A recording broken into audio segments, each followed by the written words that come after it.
Greetings and salutations, Dota fans, and welcome back for some more League of Legends Season 10 action. My name is Badger, and I'm joined tonight by a very special co-commentator, former NA DPC caster, current CN DPC caster, and Canadian extraordinaire, is Nephsensei. How are you this fine evening? I am doing wonderful. I'm on vacation, and nothing says vacation like casting some NA Dota with the boys. Badger, I'm happy you brought me on.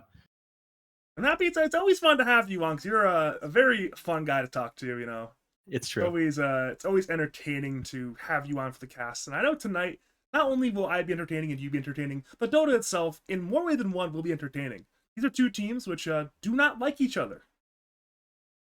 They are not fans. They are not. God. Polar Ass and SenseiRaven. Okay, explain to me the lore why these people don't like each other. I know they played against each other in the past. You said that there's been some upgrades here. We're gonna have the Beast of US East and Levi from Attack on Titan on the side of Polar Ass. But explain the rivalry for me here. Build the storyline for me. This comes back to the origin of League of Legends, even before my time. These are, once again, you look at guys like Sonagod, Whole City, Cello, Cub, Brightside, Garda, Fatal. They've been around for a long time before my time. They have not liked each other before I've been involved in League of Legends. And keep in mind, I've been involved in League of Legends for the last 2 years of my life. Yeah, they call you Mr. Lads at this point. The beef lasts before that. It's before my. You have to ask Xeriscape or Birdman about the origin of the beef, but they've been season in, season out. They play each other. They all chat. They get mad after a series. They're in the Discord arguing and getting mad at each other. This is a long simmered beef. It is not new. It's before my time even. Excellent. That's the real spirit of NA Dota. This scene runs on spite. Let's be honest here. But unfortunately, spite isn't going to make these people show up on time, even if they want to win, as these teams ended up being, 15 minutes late? We're pretty far past the start time here. What could you do? I mean, it's funny. I mentioned, I asked Neff over under a number of minutes late. I put the line at 5, and Neff started laughing and be like, 5 minutes. Stop taking the over easily. And turns out Neff was right again. And I think it was more like 13 or 14, but that's still yeah, quite the large quantity. Yeah. Okay, let's break down these drafts for the people here. We got boring draft coming out from the side of SenseiRaven. Dawnbreaker, that's a meta opening. The people don't want to see that. They come here for excitement. They come here for flavor. That's why. That's what makes you a true lad, right? I'm just happy we got a lot of interesting heroes, because you're just some snowballing heroes, Like, usually Visage gets banned in these games.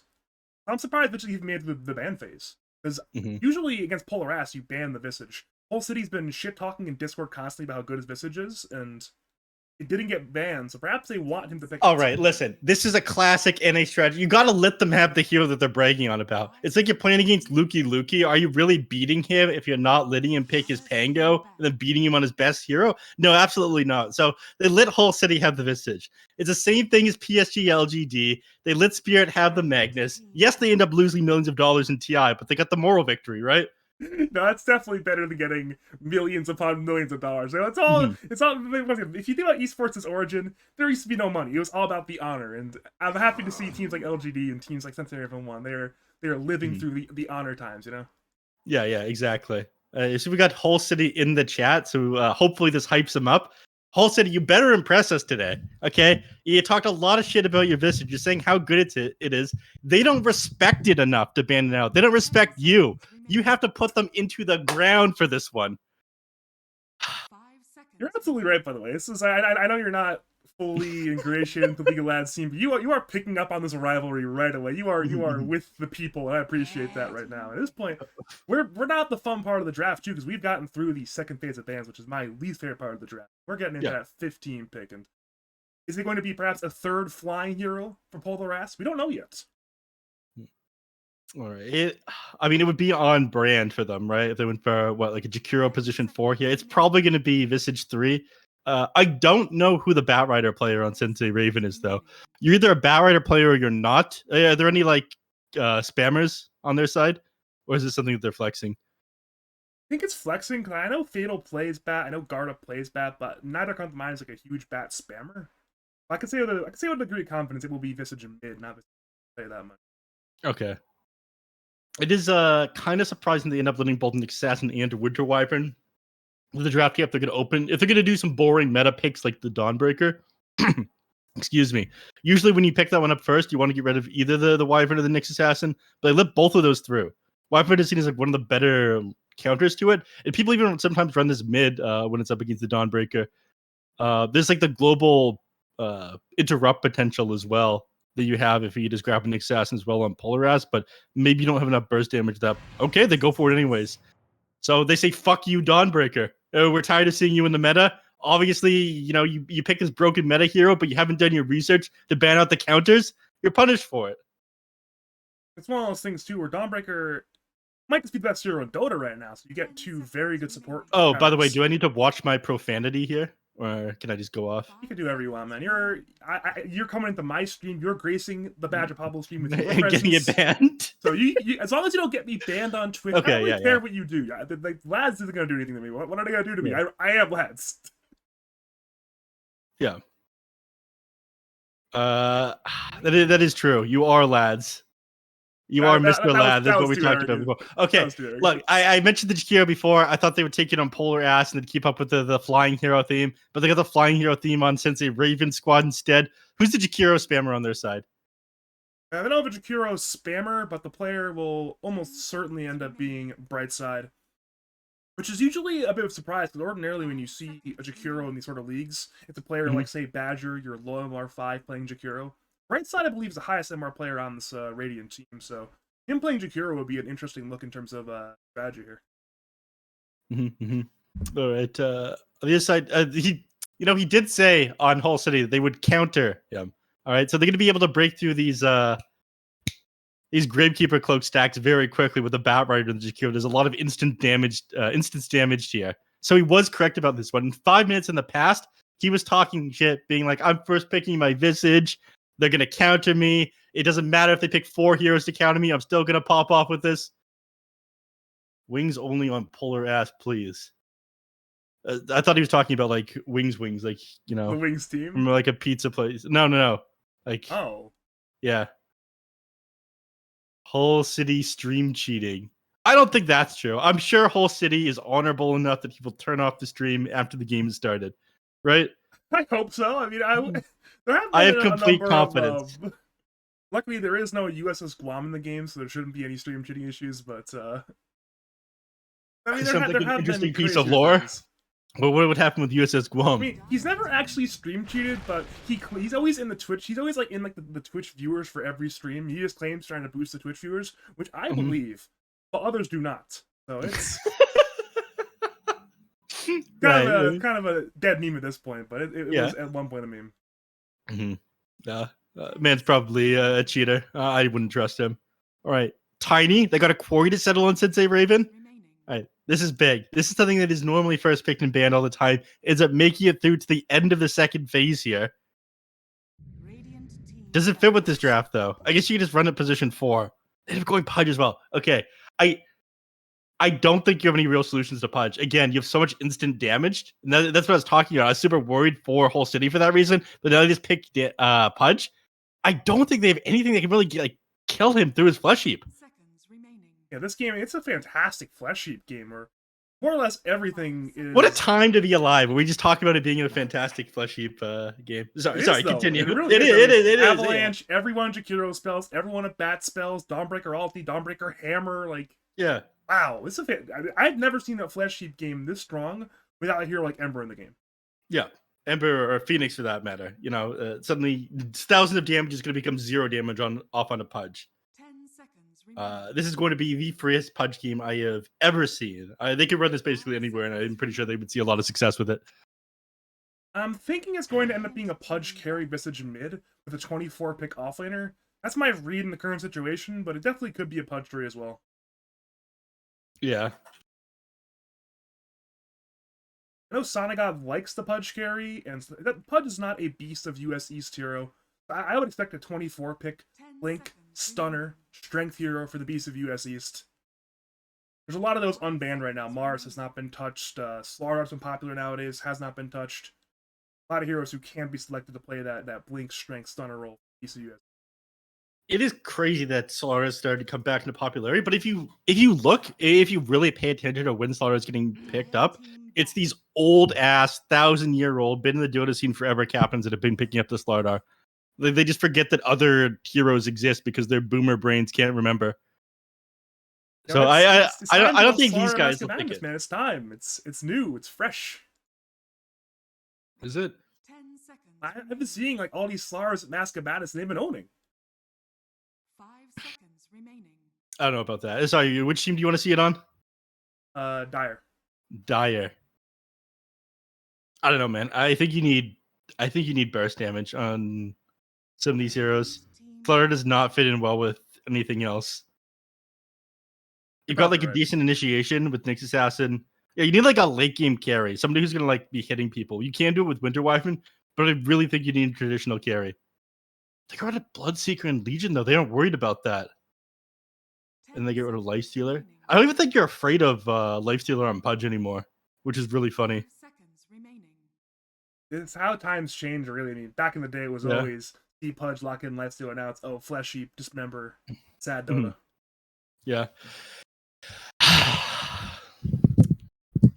All right, they're all out of reserve time. SenseiRaven, they are mind flayed right now. They had to panic last pick the Phantom Assassin. They want to jump the backline with it, but you just pick another frontline here to go against that. Don't go for anything that's super far back. In fact, I'd say that Winter Wyvern is like reasonably okay against the Phantom Assassin, as is Visage. They're not like super weak backline heroes. What do you pick against PA here, Badger? If you're playing this match. I don't play offlane, but if I was playing offlane, I'll just ban Neff from Dota 2 TI if he says anything. Zex, please. I'm sorry. You know what I actually would love to see? I would love to see a hero like Centaur. I don't think it's that likely, but I think it'd be really good here. Yeah, obviously very tanky Blink Stunner. Agon Scepter is going to be fantastic on Centaur. I would love to see it. I don't think it's. But who's your carry? Is your carry just Pudge? Pudge, absolutely Pudge. Hitter Pudge. Like, if he wasn't supposed to be a hitter type hero, then he wouldn't have had a 30 damage talent in the past, right? Absolutely. One of those things too, where Pudge is like 75 base damage, so he's ready to CS in the lane. Ready, like you see like all these offlane heroes walking the lane of 70 damage. Now it's a safe lane with 70 damage. Problem solved. That is true. He does scale reasonably well just because he gets a ton of bonus strength. I think Rod is like way too good in an ability. I think it should give you healing reduction with like how good it is. Honestly, I think it's just like the rework to Flesh Heap. Allows you to CS without a care, and so many abilities just don't do damage to you anymore. Make it super good. They have no idea what to pick either. Like, they legitimately do not know. Otherwise, it wouldn't be going this low on time. They are panicked. What is the They answer? went down in 2 seconds as well. What? That's not a hero. That's not a hero. I mean, they have no dispels. And it's going to be the Beast of USE's playing him. Okay. Okay. I did not expect this. So it's going to be for Dire, Pudge 1, Visage 2, Omni 3, Nyx 4, Wyvern 5. For Radiance, PA Carry, Bat Mid, Dawnbreaker 3, Tiny 4, Jakiro 5. This is fascinating. You don't see this in Pro Dota. You do not see this in Pro Dota. All right, who do you favor going into this? I am with Hull City. The confidence that this guy had when he was in Twitch chat early impressed the hell out of me. No one inside of SenseiRaven had the balls to show up in your chat and start talking about how they were going to win or how they were like counterpicking the heroes first off. That's small boy energy. Hull City, he's the true embodiment of North America right now. I agree with you, but for different reasons. I think Dire did a great job answering this Dawnbreaker hero. I don't think PA is going to have a good game. I think the Dire is going to run at the Radiance, win the fights early on, control the map, take a Roshan, take a second Roshan, why not, and then swing. Radiance, they're certainly going to be waiting for Dire to eventually just throw with a bad fight, and if one bad fight happens, perhaps this game. So I think that, yeah, both teams are reasonably quick at taking buildings. Fortunately, the Radiant is probably a little bit faster just due to the fact that they've got Tiny on their side. Last match, the Batrider win at 11. All right, so Fatalness is definitely the Batrider spammer.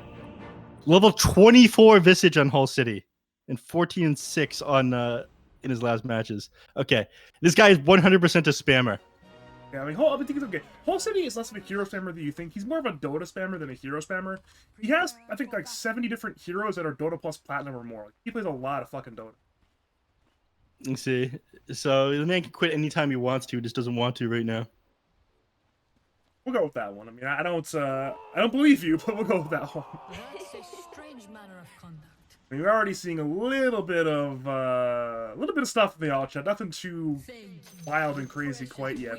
Bit of friendly stuff, you know, between Cod and the Beast of US East. And again, middle lane, there is a Omni Knights just there right now, using the Hammer of Purity. Sorry, I sent a very loud clip by Jay, and I got slightly distracted there. It's okay. We're just getting a little bit of all chat, a little bit of pre-horn posturing, and again, there's a Pudge mid lane, there's an Omni at mid lane. Don't see this. Okay, whole city's down a lot of stuff in the chat today, but we are going to see a fight in the river. I am almost sure. All right, wait, hold on. I need to break down this all chat for everybody. Good luck to everyone except for Hull. Okay, cool. Okay, guys, let's G Minecraft. Some of them you're muting each other. It looks like Garda's muted them. Okay, cool. Well, it seems like it will be two bounty versus both teams, but Chelamello is on the run from T and Brightside, but he's a Nyx assassin. He'll be fine. Son got into putting his first point into Meat Hook. Ka ended up getting the bounty rune anyways. Unfortunate. What can you do? At the very least, he is playing the carry Pudge, so just uses a hook for the range creep last hits, and all is well. Yep. He has to go through a little bit of mana so that he doesn't get anything for at the beginning. In fact, Ka's already back at full HP. But it will be like you said. Well, what people do in this lane, though, when they're playing against carry Pudge, is they just stand... well, I guess it happens more often in the mid lane. But they try to stand in front of the creep, just so they can't get the last hit or the free last hit off on the range. But yeah, it happens much more often in mid. Instead, Sonogod tried to pull him back into the tower. Powerful gamer move there, instead of just going for CS. You love to see it. Not as effective in winning you the game, but you know, it's definitely a power move. I don't think he missed any last hits for it anyway, so I guess no harm, no foul. And if the play goes correctly, then oh wait, first blood, big plays, but it's alright. It's high reward, low risk. Smart play. Yep. I guess he loses mana, but mana is a social construct. He doesn't need it. Yeah. Just now I tried to like open up like the clean feed to see what like the other camera was looking at. It does not work like that. It's been a while since I've like been casting games. I don't think it even shows me what you're looking at anymore on the mini map. Is it not?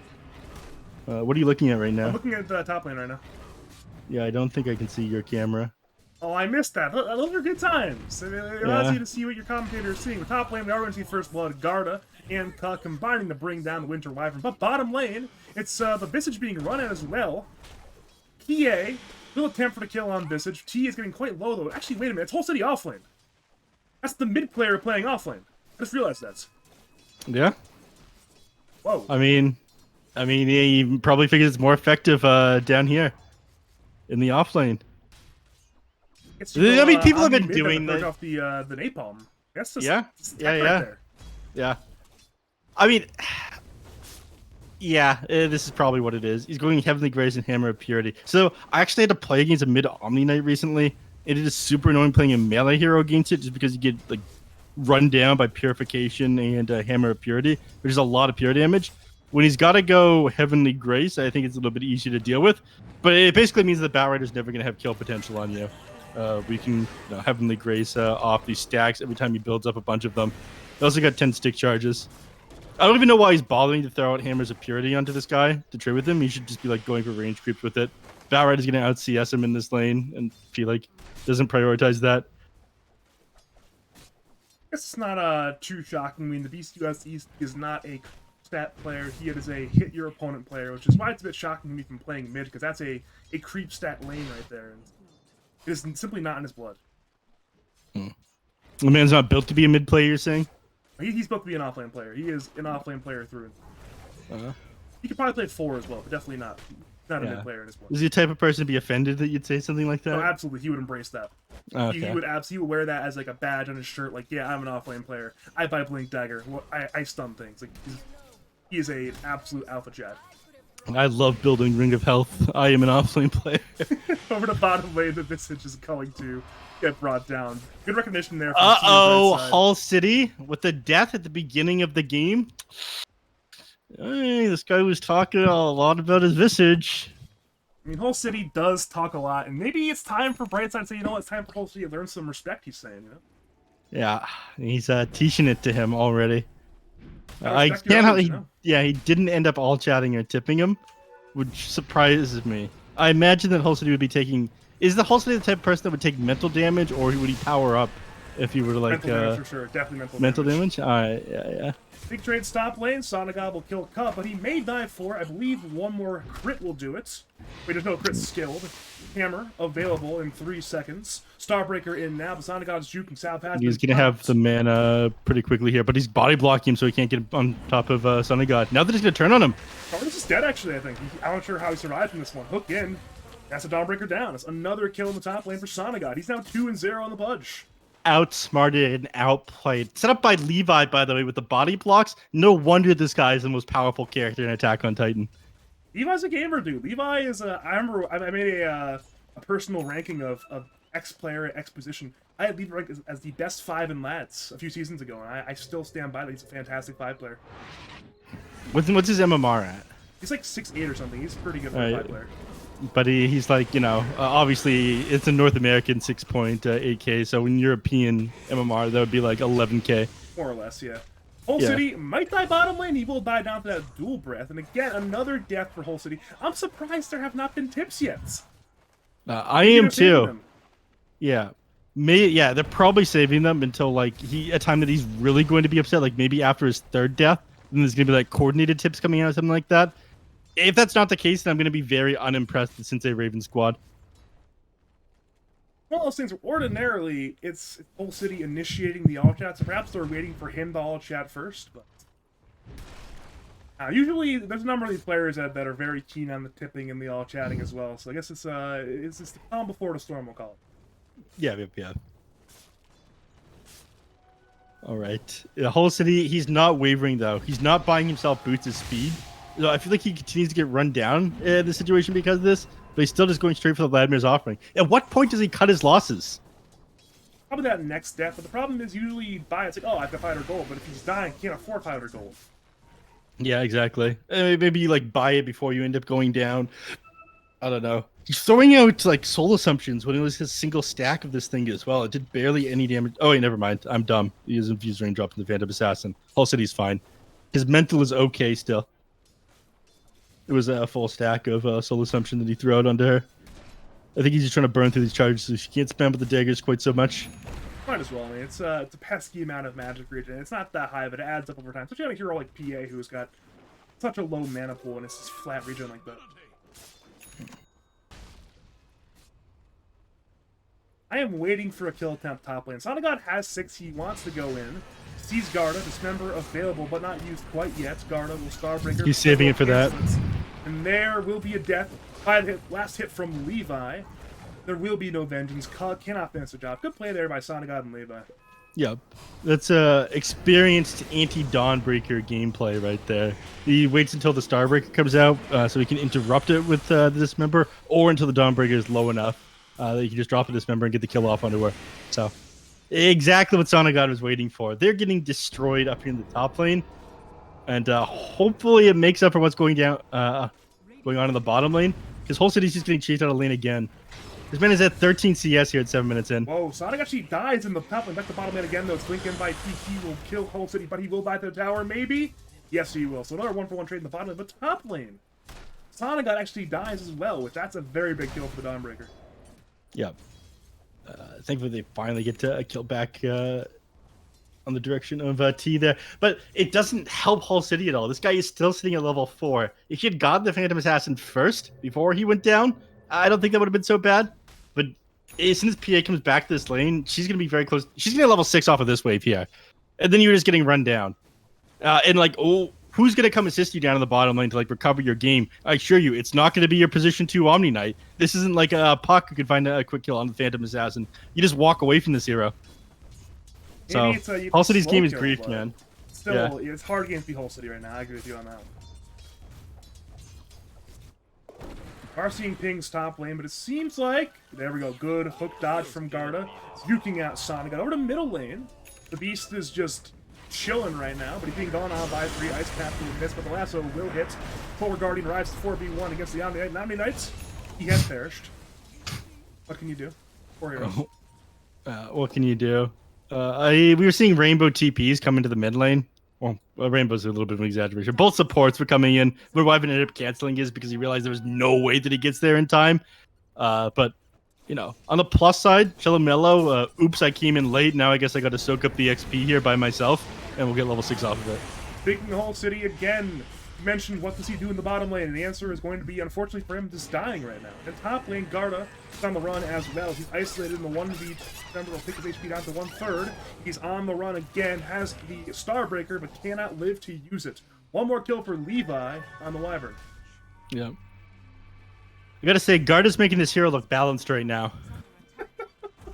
Oh no, Bat Rider Omni Knight there once again in a bit of a 2v2 fight. Vendetta online, Carapace, Vendetta, Impale on the Bat. Bat is low, Omni low. Both might just die, but no! Bat remains alive! Flame Break in on Cello. Beast has fallen, Cello has fallen. Double kill for SenseiRaven1's very own Fatalist, and that is now 9 kills the Radiant side.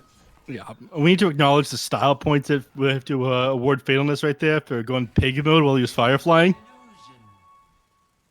Yeah, yeah, that's got to be acknowledged. Well played there, Fatalness.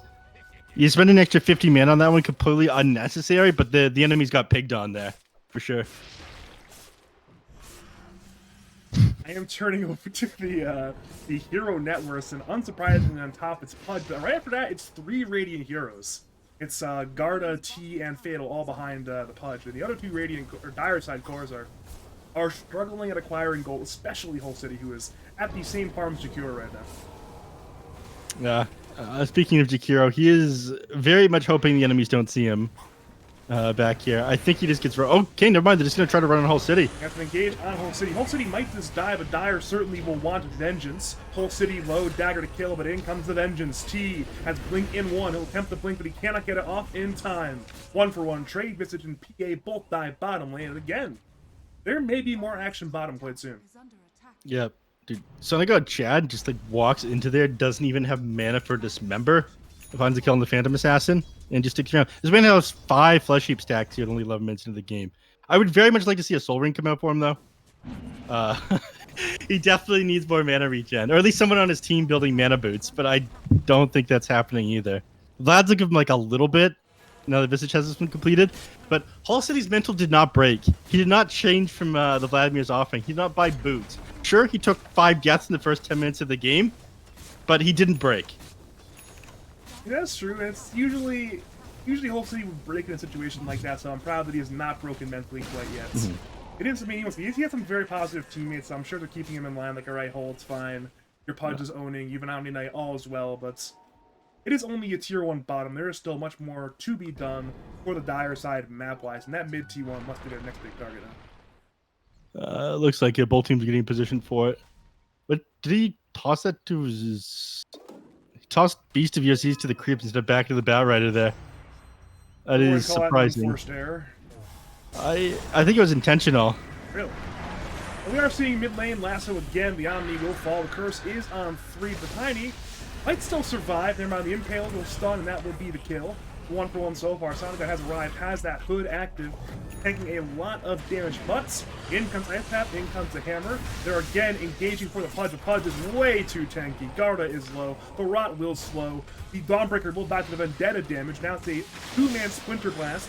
Moves to Tiny, who bought back into the fight. Tiny, he too is dead. Another death on the Radiant side. Now it's both teams acquiring big kills, and Pudge, he has 8 stacks of Flesh Heap, and he wants a 9th one even. Yeah, do you see how he just like didn't take damage when he walked in there while Flesh Heap was active? He's like sitting underneath so many spells as well. We discussed this at the beginning, but it is very frustrating to see this in action. It's one of those things too. Flesh Heap, hood active, hood passive, Vanguard passive. What do you possibly do to kill this man?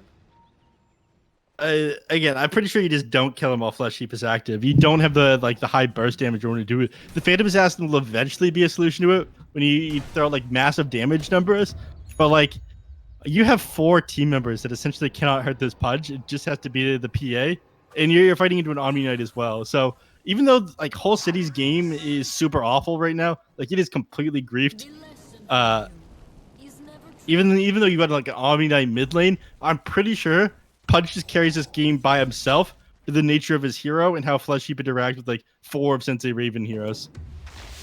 It's one of those things too where once again, the Pudge is going to be even stronger than he is currently once you throw in Heavenly Grace.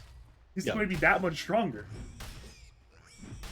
He has much more room to grow still. And he's just tanking tier 2 tower shots. Like, you know what? I don't care. I'm Pudge. I've got 2.4k HP. You go into me, and they're just not. Yep. Okay. Yeah, he's taking control of the enemy team's jungle now. They can't really do anything about it. They're just on the other side of the map, hugging the Phantom Assassin while she completes the Battle Fury, which is coming at it a little bit slow. Dude, you cannot fight into them. They're teleporting heroes down here as if they want to fight into them. They should have Garda up on the other side of the... Wait, you can't do that. I forgot. You would have Garda up on the other side of the map and then Solar Guardianing in, but you can't do that against the Nyx Assassin. Power of the Nyx Assassin right there. You ruin the Dawnbreaker as a hero. And we're seeing a smoke in by Bat and Cub. Both twins on the way. It's a lasso on Pudge. Pudge is tanking. He's been embraced by Levi. Sonic God again activates the hood. Garda already is dropping low. Impale on Tiny. Tiny the first to die. Levi being gone on by Garda, but it is a 2-man curse. Disrupt initiation, and now Dire again will re-engage perhaps. Soul Assumptions, Winter Blast utilized. Hook off the mark from Sonic God, and that will actually only be a Tiny dying. For now. I don't think they have to stop this push. They've got enough sustain between like a Winter Wyvern and an Omni Knight. Brightside just getting run down here. Carapace will delay the retreat. Firefly again activated. Impale off the mark this time from Shallow. Hook shot off to the south side. Again, Tiny is respawning into the fights. Radiants are still throwing bodies. They desperately want to fight this. The Wyvern will be one casualty in the Radiant's favor, but again, it may be a trade quite soon for Ka, who just respawned into his death perhaps. One more hit will do. No, it doesn't do it actually. Ka survives. Look, off the mark. Ka escapes from death as Garda and Fatal again kill whole city. Dire will avenge their visage, most assuredly. The Carapace will delay the Starbreaker stun, and that will be a death on the Dawnbreaker. So it actually ends up being, I guess, a 2-for-2 trade overall over the last minute and a half or so. Yeah. Very fun. Okay, they fortify to keep the catapult alive, but then they just fortify to get tower flag and clear the catapult out afterwards. Cool stuff. So it was very funny. They missed so many skill shots trying to run at these heroes there instead of just like playing around the tower and forcing SenseiRaven to fight into them. They got ahead of themselves there for sure.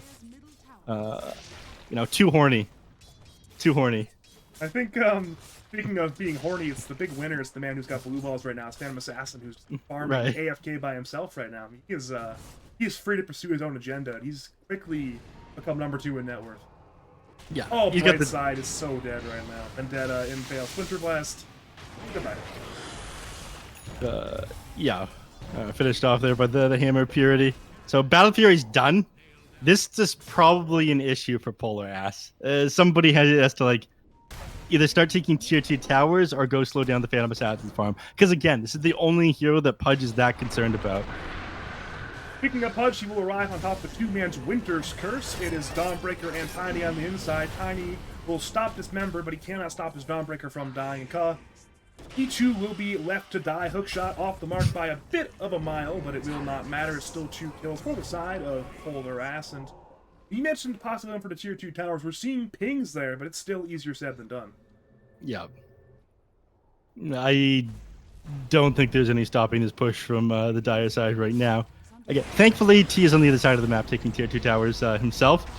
But at the rate you're going at, I'm pretty sure... Yeah. Pudge is 150 gold away from this Aghanim Scepter. This is like your GG item. You don't have the Black King bar at that point. Even if you do get the BKB, I don't think you manage to kill the Pudge without like 2 more items. He's in top lane looking for PA is dead. Lead. In come the TPs. Hammer of Purity, the right clicks, and that will be the death via the hand of the Omni Knight. And again, that will be a T2 top kept alive. But look how low that tower is. It's 1/10 HP. T did that all by himself. Yeah. Took too long for them to react to that one. They haven't managed to get to tier 2 mid or bottom. again. One more fight in the Radiant side jungle. The target again, it's Whole City. Sonic God will save him for now, but he is still quite injured. Wraith Pack activated, Fatal Assistant, a little bit of damage. Dire will focus on the bat. The trade will be for the Visage, so it's a 1-for-1 already in the bottom side jungle. Ka is being gone on by the Nyx Assassin, the Vendetta, the Impale, the medium range hook into a death on Ka. That is a 3-for-1 across the map. Very good trade there for the side to Polar Ass. Yeah. Hopefully Brightside does not get noticed down here in the trees. The moment he does, Sonic God runs him down with his Aghanim Scepter. There's no getting away from the Radiance of this Flesh Heap now. I hope he's not foolish enough to... Alright, he threw this out. I think he just... Nyx Assassin? Cello, please? He's blocking him. You blocked the hook. What can you do? I mean, the play there is Cello walks into the macro pyre with Spike Carapace and then runs him down in the trees there, though. Clear lapse of judgment there on Cello. The possible was he being blocked by the pathing of the Pudge there, or did he just not use the ability? He did not press the ability. He was taking I know damage. that much, but was he being blocked by the Pudge before that, or did he just... No, they were like both blocking each other, and neither of them wanted to go for the Jakiro. I don't know, man. Maybe they're just too focused on the tower. Look, they're about to kill Garda. We'll have to get Whole City in exchange. The Whole City dies before Garda dies, so now it's Whole City dead. Hook shot from long range, perfectly onto Garda, into the Impale. So both offlaners once again perish for the upteenth time in this game. But Dire want to continue the action. Levi has the curse, but Radiant are on the retreat, all in the trees. Familiars to scout. They'll find him. That's the big catch on Batrider. Familiar, drop, Hammer of Purity. And again, Fatal will attempt to get with Firefly, but there is no way out but the grave. Last will delay, but that is the Carapace, the Impale, Vendetta, and... Oh no. That's not good. That's your last one cooldown. It's 120 seconds. That's a long cooldown. I always forget last one that long of a cooldown, but that's quite the long cooldown, you're right. Yeah. Definitely should not have committed that one there. Alright, it's okay. Cub, the hero... He's up in the top. Look at the space that this man is making. Look at all the time that they're wasting chasing this guy here, giving Phantom Assassin a chance to come back in the game. Look at that. It is Ka that's carrying T on his back. All right, make no mistake. All right, never mind. No, he's not. I thought he would stick around for like the next creep wave and like toss Avalanche it and like force someone back. They are still like hanging around for him, but he ended up bitching out. I think he was scared of mana problem. I don't think he had the mana for Avalanche toss plus T. That's like what? Greater than or something? Yeah. Too much. Yeah. Man definitely ended up bitching out though. This is true, but I thought the correct decision to bitch out there. Okay, Gropo on the Phantom Assassin. Unfortunately, this isn't useful to anyone on the side of SenseiRaven. Maybe you pass it with a Batrider, but I think you'd even rather have the Quicksilver Amulet. That sounds sick for Jakiro, man. Extra attack range, magic amp. I like that on the Jakiro a lot. Yeah. I mean, he's got the Arcane Ring right now, so extra mana regen for his teammates in armor. All right, he's dead. Oh god, Jakiro in severe danger. Radiant cancels member. T wins in. There's 4 heroes hitting the Pudge. Pudge in slow Impale. Hits on all 4 heroes. What a fantastic Impale. Hook in. Brightside down. T dead. The long last Pudge kill arrives, but Dire are arriving in numbers. Cello again on the run of Carapace in 1 second. There's a curse on 2 as well. Fatal being gone on by the Impale. Cello is dead, but Dire will clean up. Fatal dead. Garda will be attempting to fight. He's life to a bit, but in comes the Beast, who will attempt to run down Garda. Garda will be a bit too fast, it appears. But the Beast, got out diving. Everybody blinks around, but nobody dies in the end. It will be a 3-for-2 trade. Huge Impale there from Cello. Turn what could have been a very bad death into Pudge into a relatively good trade. You want to know the most fucked up part about that? What would that be?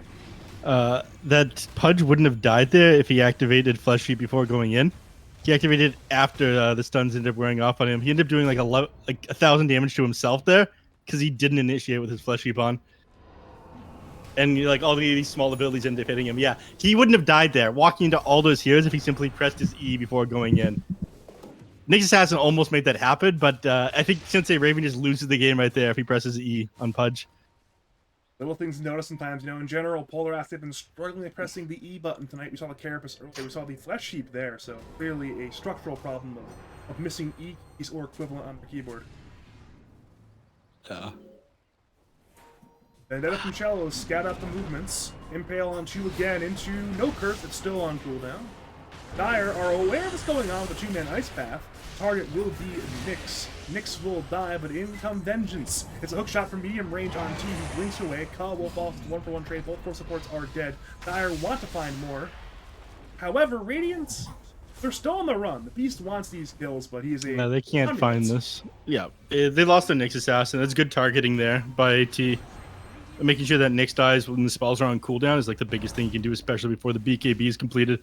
And he's got it completed now. So managed to find enough gold for that. When you stalled out long enough for this item, I still think that Pudge is a big issue though. But now you've lost, you're about to lose your last outer tower, and I don't think you can actually fight into this. Well, Lasso on Oh, Synagogue misses. Only on 2, actually, but it is still a good 2-man curse. The Beast has BKB, except in the fact he's low on mana. It's not going to remember the PA. The PA is absolutely not with BKB. Levi is dead.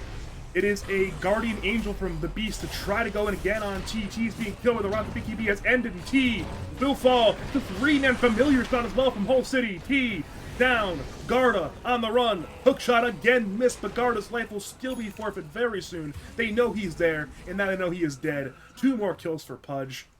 And Yeah. it felt good for a brief moment, but alas, it again is another team fight loss for SenseiRaven1.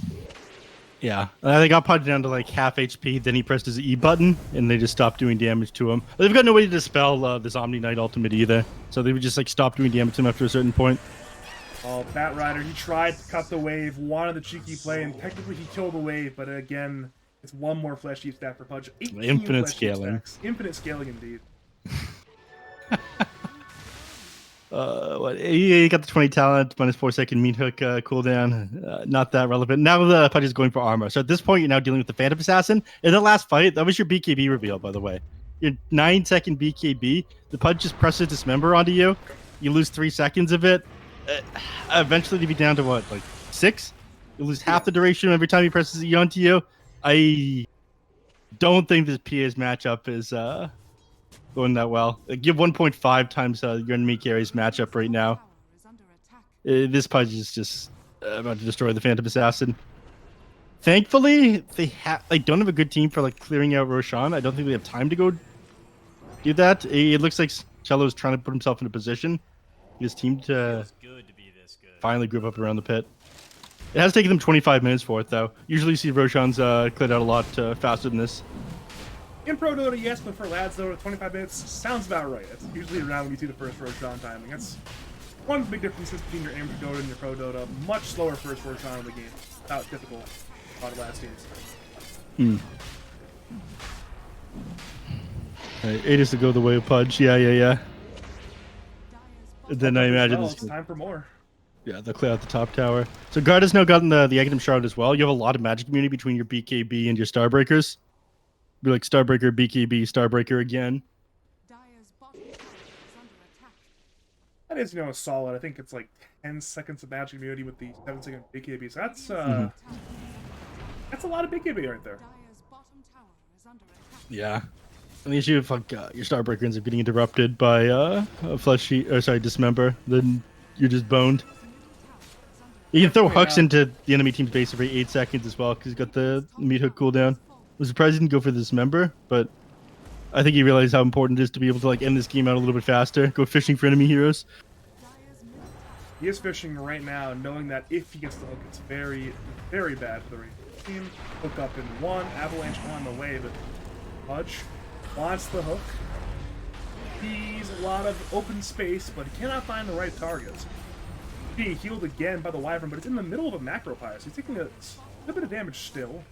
T3 is dead. Radiant are attempting to split. The Batrider has cut the top wave, but okay, there's one more wave coming in. The Wave of Destiny to save the push. Levi set up on the side. Dire, kill Rangerex. Radiant wrap around the smoke gank, but at this point it might just be too late. Blink Avalanche hits on all 5 heroes. Lasso on Wyvern. Huge team fight initiator. No, the curse anyways. They're on 2. A disaster. Ka dead. He buys back with Dire. They are triumphant. Dismember on T. Garda, he drops low. He too will die. Dire, they are diving tier 4s. Levi is dead, but Radiant are crumbling. Fatal, down. T, down. The defenders, they are lacking in Polaras. They are absolutely happy. They will kill the Omni Knight in the fountain, but it will not matter. They need to do a lot more than the Omni Knight kill to win this game now. Holy hello the fucker. This guy is a fan of OG. I have never been more disappointed, especially after the performance at the beginning of this game. Hull City has not impressed me. Mostly because he's an OG fan. This is about what you expect from an OG fan, you know? 5 and 8 and all chatting in the chat. Disappointing, incredibly disappointing. We Right. are. With one racks down, no buybacks available though. I mean, things are very heavily swinging in the favor of Polarast now. You still have 80s for another 2.5 minutes. I don't see the recovery here. They haven't given up though. It is true North American spirit to never GG out, even when you probably should at this point. What do you think? You feel like they can still win this game, or do you think they discuss these strats for the next game? I don't think they can win, but I think they should still at least fight one more fight. Because once again, if Dire make enough unforced errors in one team fight, it's a winnable team fight. You have team fight abilities, use them. Hopefully things go well, and then if they go well, the game continues. And if it doesn't, then you lose. It's fine. You ever see a fight again? Sonic got blinking in, as does Cut. Toss on in, but at this point, Dire again, our strong right side dead. T can't even get his BKB off in time. Died during Dismember, and now it's Garda trying to run, but there's Vendetta Nyx on top of him. Well, Starbreaker for the immunity, but again, he is not immune from death. Now there's a GG call. All City, I mean, despite them four counter picks over to that Visage, despite him being 0-5 in lane, they forgot about the Pudge. The Pudge is too good. Man presses E, they can't hurt him anymore. He just ends up winning the game. I want to see the damage numbers coming out from him this match. I feel like he did at least double like the next highest person on his team. And you would actually be wrong slightly. It's 28k on Pudge versus 16k on Nick, 17k on Visage. So not quite double, more like 65% more. It's also with 45,000 damage tanked, which is almost twice as much as well. So there's a lot of impact there from your player. What an insane hero. What a time to be alive. A hero that seemed like a grief, not viable for competitive Dota, just essentially ends up 1v5ing this match. Hey, Neff, guess what? There's a client update. There's a client update. Face cams are back. The Dota is gone. It's just me and you now in the corner of the screen. That's exactly what people want to see. I think they saw Neff in the middle. I am now delivering on my previously advertised Neff. Yeah. I am a man of my word. I think a lot of... Hold on. Is this Thunder Pick tournament still going on at the moment? I'm pretty sure... Oh, let's see. Malaysia. Yeah. So, Wildcard against QBU. This game got super delayed. Apparently, the people on Wildcard were very upset with how long past schedule this match was. Which is why I bring that one up. The Nouns Dog Champ BO3 went to all 3 games, and then also had a delay because of the it's a maintenance day. Yeah. It is a Tuesday. It's Taco Tuesday, and it's NA hours. I actually had taco meat tonight, so I am participating in your Taco Tuesday. Yeah, I'll have to do that after this match. Tuesday, late night, NA Dota 2, not a good idea. It's maintenance night. Yeah. As it currently stands, we had to make a little of an update. I'm sure for Wildcard, I'm sure they're upset as well because you have players that are on European time zone. It's 4 a.m. right now for the those people don't have rights. It's 5 a.m. for Alexo if he's still playing out like Serbia or something. Very late at night for your European gamer. Yeah. Again, the Europeans don't matter. It's not important. You shouldn't have to make accommodations to them if they're playing on North American servers, in my opinion. Send them back. Listen, that Dalai Lama's a nice guy. I'll keep the Dalai Lama. Absolutely. He's North American, which is why he shouldn't be complaining about North American time zones. Let's be real here. It was probably Sammy complaining. Probably I can see that. It's probably Sammy complaining. God bless that man. I'm a incredibly frustrating to deal with, but my God, will that man speak up when other people are afraid to say anything? I feel like if Sammy was a European, I wouldn't like him, but because he speaks out for North American Dota 2, he's my guy. He's our guy. He's our guy, yeah. We got to look out for North American Dota 2. There are far too few people nowadays looking out for NA Dota 2. Between the Europeans, and the Quislings, and the naysayers, and the doubters, there are many of them out there, but there's me, and there's you, and there's Sammy Boy, and we're here for NA Dota. Yeah. I mean, again, the man was on a top 4 team in NA last season. If he was in Europe, he'd be at a major. Yeah, almost certainly. I mean, if you go 4-3 in Europe, you go to a free major. So, fortunately, if you go 6-1 in North America, you can't go 7-0 and make a major. 6-1 won't do it. Right? You have to go 7-0 in North America in order to make it to the major. What can you do? What can you do? What did Quincy Crew finish in the first season where they canceled it? Were they 7-0 in the first season? That was 7-0. Yeah. But one season, somebody actually I went would- 7-0. I would have quit Dota over that. Like, if that had happened to me, if I went 7-0 in my season, and they're just like, nah, we're not doing the major. We have no tournament organizer for this one. Sorry, COVID restrictions and whatnot.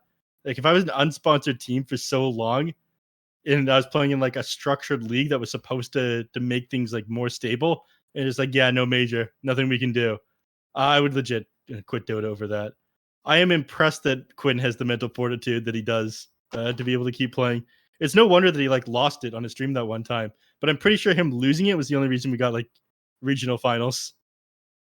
If he didn't lose it like that, like everyone owes Quinn for having that stream. Everyone owes Quinn. Everyone else is a bunch of fucking cowards. I agree. But just imagine if Quincy Crew lost the tiebreaker against Nouns. That would be a combined record of 19-2 over 3 seasons of DPC, not making a single major. That would be incredibly depressing. I really wanted Nouns to make it because, again, I want to see like different players attending the majors instead of the same 10 people from North America every season. But I'm afraid that we only have 10 slots, so North American people, aren't people, and we'll never have the opportunity to experience international play. At the very least, we've got snaking as well, so that's 11 players. Oh, right. That's true. Tundra is a North American team. And they do have snaking and Curtis Ling, so they're NA heart. NF, don't worry, I banned Badger from Dota 2 TI. Thank you, Zex. Good? Okay. I don't remember what we were discussing 2 minutes ago, but I'm sure you deserved it. Something about NA Dota 2, I'm sure, and that's Yeah. probably why. Hull City says, I can't wait for Green Bean to enter chat and be like number one Visage and Lad's performance to me. Not a number one Visage. I look Paul the whole city, man. He plays like that, and he's still got the balls all. Yeah, that's I respect it. Yeah, I respect that. Yeah, never stopping Hull City. My God, this guy's a kindred spirit with some of the great shit talkers in Dota 2. He's really, he's a young Peter Dagger. I'm here to. He's here to follow in the shoes of Peter Dagger or OTK or Seb. Like, I don't care how I play. I'm gonna all chat anyways. Yeah. Yeah, Hull City. I think you're the next PPD. Never give up, King. Bold prediction. Yeah. So who are we waiting on in the lobby? Why is he not in the lobby? Yeah, is this Hull City we're waiting on again?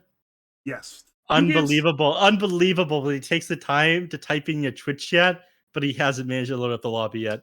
The audacity of this man. I take back everything positive I just said about him.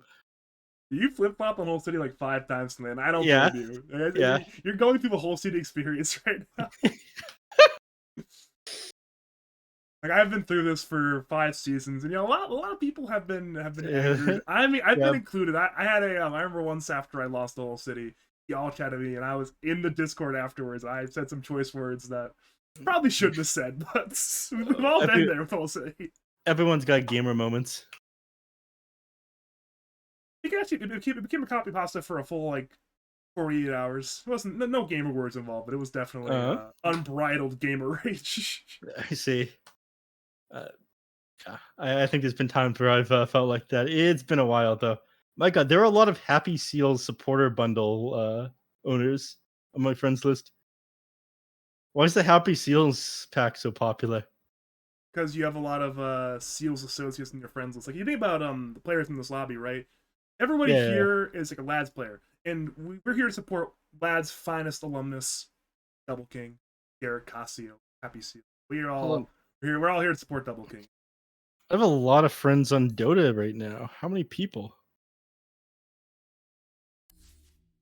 Will it not tell me? Just 49 friends on Dota right now. I have got 47, so you've got me beat. How do you have so many? Hold on.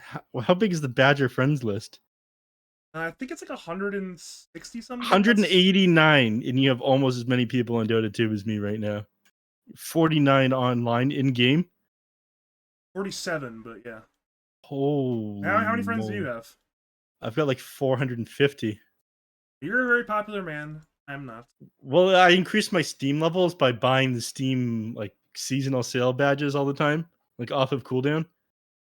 That's the meta. You have to increase your Steam level. I am currently a level 46. So as it currently stands, I don't need it to go up though. I mean, I have my real life friends and my old school friends, Dota friends, a few pro players who could pity me and add me to their friends list, like, and then you. So I'm good for Yeah. now. I don't need anyone else.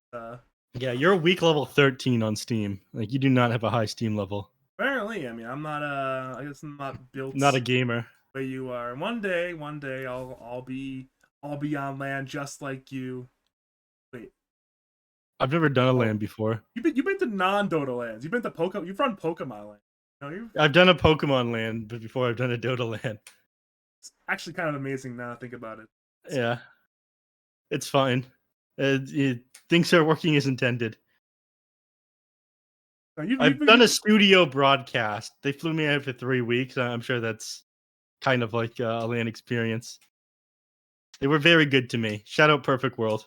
And luckily Love for you you, guys. you were there in January and not February. You got out just in time. So. I mean, the reason I actually left a day early because the embassy said it was time to leave. A wise decision. I mean, it seems like they Yeah. were correct about that one. Yes, they were absolutely correct about that one, which is really funny because like the day prior, Trudeau's like, "Nah, everything's fine. Canadians don't worry about it." Then like the next day, I like registered with my embassy for updates and like, "Yeah, time to go home." You know, hey, If buddy, you stick time to around, go. there's nothing that we can do. So It's a good idea to leave now. We have satellites. We see the movements. yeah. That's it. Like we see, like this is not just like a training exercise being built up. Duality of Man, Minecraft, Orlando. Sorry, I'm looking at the chat now. NG Minecraft after this game fucking sucks, dude. Hull City is such a. He is an OG fan. He's an OG supporter pack. Listen, he's Absolutely disgusting. he described it pretty well. I'll go with that one. Might as well be. Yeah. Might as well be Seb. Listen, he's gotta send some angry emails to content creators. Rice Boy says 450 friends and I'm not there. I'm sad. Dude, just send me a friend request. What the hell? What can you do? It's that easy. I played Dark Moon with somebody and they sent me a friend request and I accepted. I should probably clean out my friends list at some point, but then I'm looking through like my list. I'm like, oh yeah, this is a guy that I enjoyed playing a pub with like 4.5 years ago. Can't delete him. What if I talk to him next time he's online? In the moment after you delete them, then you hit him in the public again. It's like, oh no. Yeah, Oh, no. then they hit up one of my friends. Hey, this person says you deleted them. What's the deal? Sometimes you gotta clear the friends list out, and we've all been there. We've all No. been. I used to be there. Now I simply increase the size of my friends list. Yeah, but what happens when you hit the entire 450 again? Do you just keep expanding it? Yeah, you keep leveling your Steam account. Yeah, but isn't it like exponential? Yeah. points? It gets harder and harder as you go. At some point, eventually you'll reach effectively infinite points, and then what do you do? I haven't thought that far ahead. I think long term. This is like 2036 tech right here. You gotta think about it. It's all long term planning. I've got 452 out of 480 at the moment, so I don't even have access to 500. I wonder how many I can access, actually. You've got me thinking. I need to check this now. I can have 315, apparently. Hey, guess who got picked again? It's the exact same two heroes. But this time, it's Polaras with the Dawnbreaker, and Visage for SenseiRaven1. What? Okay, at least we get one different... I was gonna say, are we gonna see the exact same draft again, but for different teams? We came close. Here's what I see here, Badger. Okay, they banned. Wait, no, we don't see anything that was the previous game that is now banned out. But they grabbed Dawnbreaker on Polaras. But to be fair, Garda was making that one look balanced in the previous game. What's important is they end up picking Visage on SenseiRaven, despite the fact that they made Whole City go 0-5 in lane. They are afraid to give it up to this guy. All right? They don't want to play it twice in a row. He ended up doing the most damage after the pudge. You know, he did end up recovering, but I would call that a mental victory if I was Whole City. Or at least that's what I think that Whole City sees it as. They're going like, yeah, they're afraid of my visage. That's why I couldn't pick it this game, despite the fact they shut me down and picked 4 counter heroes to it. All right, that is actually pretty powerful. You're probably right. There's a very, very high chance you're correct on that one. All right, I asked my roommate if she wanted tacos, and then she said, I'm not paying $20 for 3 gringo-ass bitch tacos. What the hell?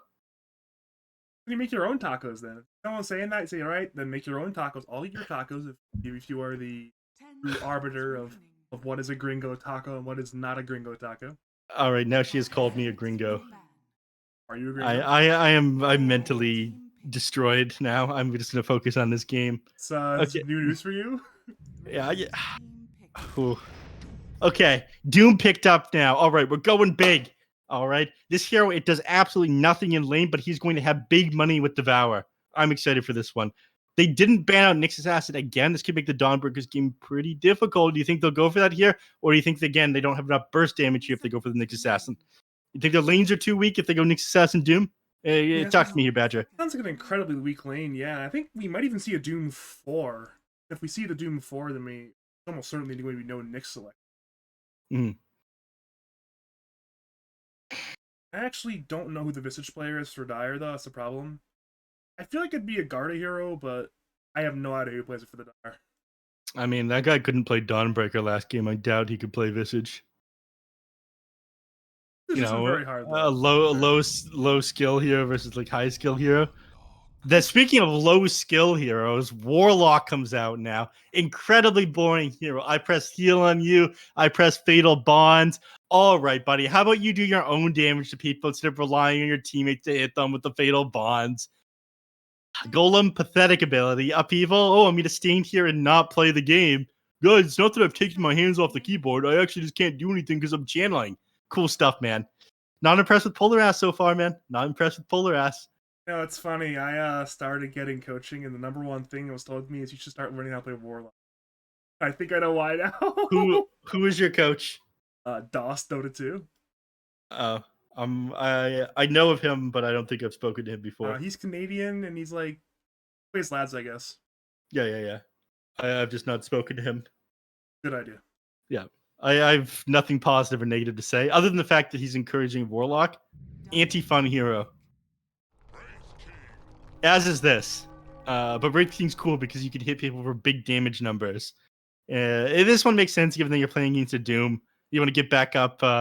You can stand your ground even while you're doomed to be able to click these heroes back. Isn't that effective against Doom in lane, though? It used to be because you had high physical damage and Doom had very low armor.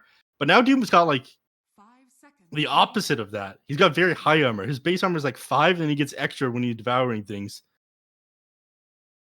I swear I've seen Happy Seals pick these exact same heroes. This exact 4-hero draft. I'm pretty sure they lost because they lost most of their games. So you're saying that they are copycats and unoriginal, or are they just fans? What, imitation is the highest form of flattery or something like that? Could be a little from column A, a little from column B. I'm trying to remember now what the last hero was. It might have been Void Spirit, actually, so maybe they can't grab the exact same 5 heroes anymore, because Void Spirit's banned. Oh, well. Maybe an Ember, actually. I'm pretty sure they had Mark at that point.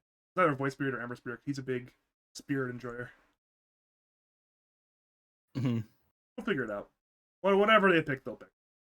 But we are not in charge of that. We are mere spectators into this draft experience. 18th pick will be the Terror Blade. Okay, I like that.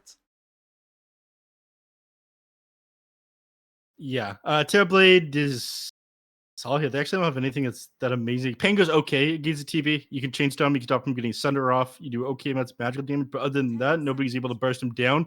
You don't have a ton of lockdown outside of that Rolling Thunder. So I think if Doom just like initiates onto the Pango, TB has an incredibly free game. Why would they get rid of Invoker? Why are they afraid of Invoker on Polar Ass? Is there Invoker spammer on SenseiRaven? I wouldn't call him a spammer, but Fatal is certainly competent at Invoker. You have the Mhm. EMP into the Wraith King. Sure, I think my Cold Snap's nice this game. The very long cast animations on all these heroes that are not called Wraith King. Cold Snap against Warlock's pretty nice. Stop the Pango roll, stop the Guardian. I'm sure there's a lot of Invoker. So you know what? We don't want Fatal to play one of his better middle laner heroes. We're going to have him play a different hero instead. Because once again, Batrage now also bad. 10 seconds remaining. Hold on, I'm told that there's new meme content here. Oh dear God. Cannot be a good. Going to not look at it out of a sense of professionalism. Tell me if it's funny or not. It is quite funny. Okay. It is. It is quite funny. I better go check it out then. Let's see what it is.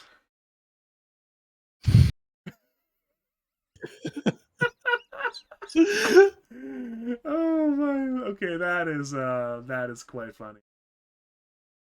I had to turn off the face cam temporarily to do that because I'm using a window capture because I'm a heathen, so I don't want to like leak anymore on my Discord, but Right. that is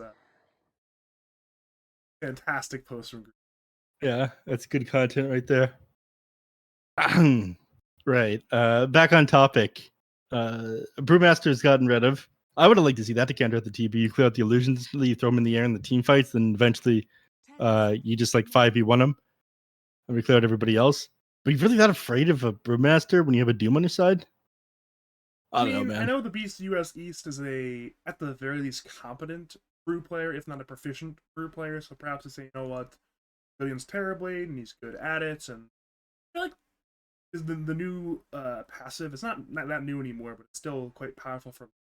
I just will say, you know what, no Brewmaster, make a good win for our Terrorblade, have a more traditional offlaner, whatever Brewmaster type hero might have. Mm-hmm. 50 seconds left on Polar Ass. Decide what it is they want to grab. You need like an ultimate answer to TB, I think. What's like massive magical damage from the mid lane? Could you fit? Pango's probably gonna be playing mid, right? So you probably need like a position 4 at this point. I'm guessing almost like Pango 2 Dawnbreaker 4. Oh yeah, there we go. I had that read. But it will be. I didn't. Why the hell would they pick Darkseer here? I mean, it's good as Terrorblade, I guess. You get the illusions. Good break for the Wraithkeeper's Cloak as well on the edge. I know the Beast is good on the hero. 10 seconds remaining. I mean, making illusions of Terrorblade is always good with like normal punch and vac wall. But I'm not sure if this is like your gotcha last pick, and I'm pretty sure that SenseiRaven can just counter this one out. You just run like a 5 Oracle here, man. Honestly, put what? Visage mid Doom 3 Wyvern 4 then. Yeah, you can flex this a couple of ways. What if you Let's go Doom 5 and just devour the Iron Shell creep? That is true. Or is that as a grief for your Terrorblade? I mean, you could just match up the Doom up against whatever lane Terrorblade goes to. You like the thing is that's got a very big cooldown. So you'd be devouring one creep every so often. You were talking about number earlier. You ended up going with that one last. Wrong team. Yeah, wrong team. I don't like Ember that much here. Fatal's got to be like a very high Ember Spirit player. This is like a when in doubt, just pick up a Spirit hero thing. It helps solidify your drafts a little bit. I feel right at the point now where anybody who's like a long-term mid player, that's a very least like a 7 out of 10 Ember. Everybody at this point plays Ember. It's been in Dota for a decade. It's been a good hero in Pro Dota for more than half of that time. So if you're a mid player, as Fatal has been for I'm sure you just play Ember well. Fatal has played Ember well in Aston ads, so it should be fun to see what he does tonight. Ember versus Pango. Mm-hmm. Man. I mean, I need water. I am not hydrated right now, Badger. I'm going to be honest with you. Get some water, man. You're going to need it, trust me. All right. I can cover. Yeah, I want the viewers to get hydrated as well. You're going to need it for this match, okay? You're going to be dehydrated after all this action, fellas.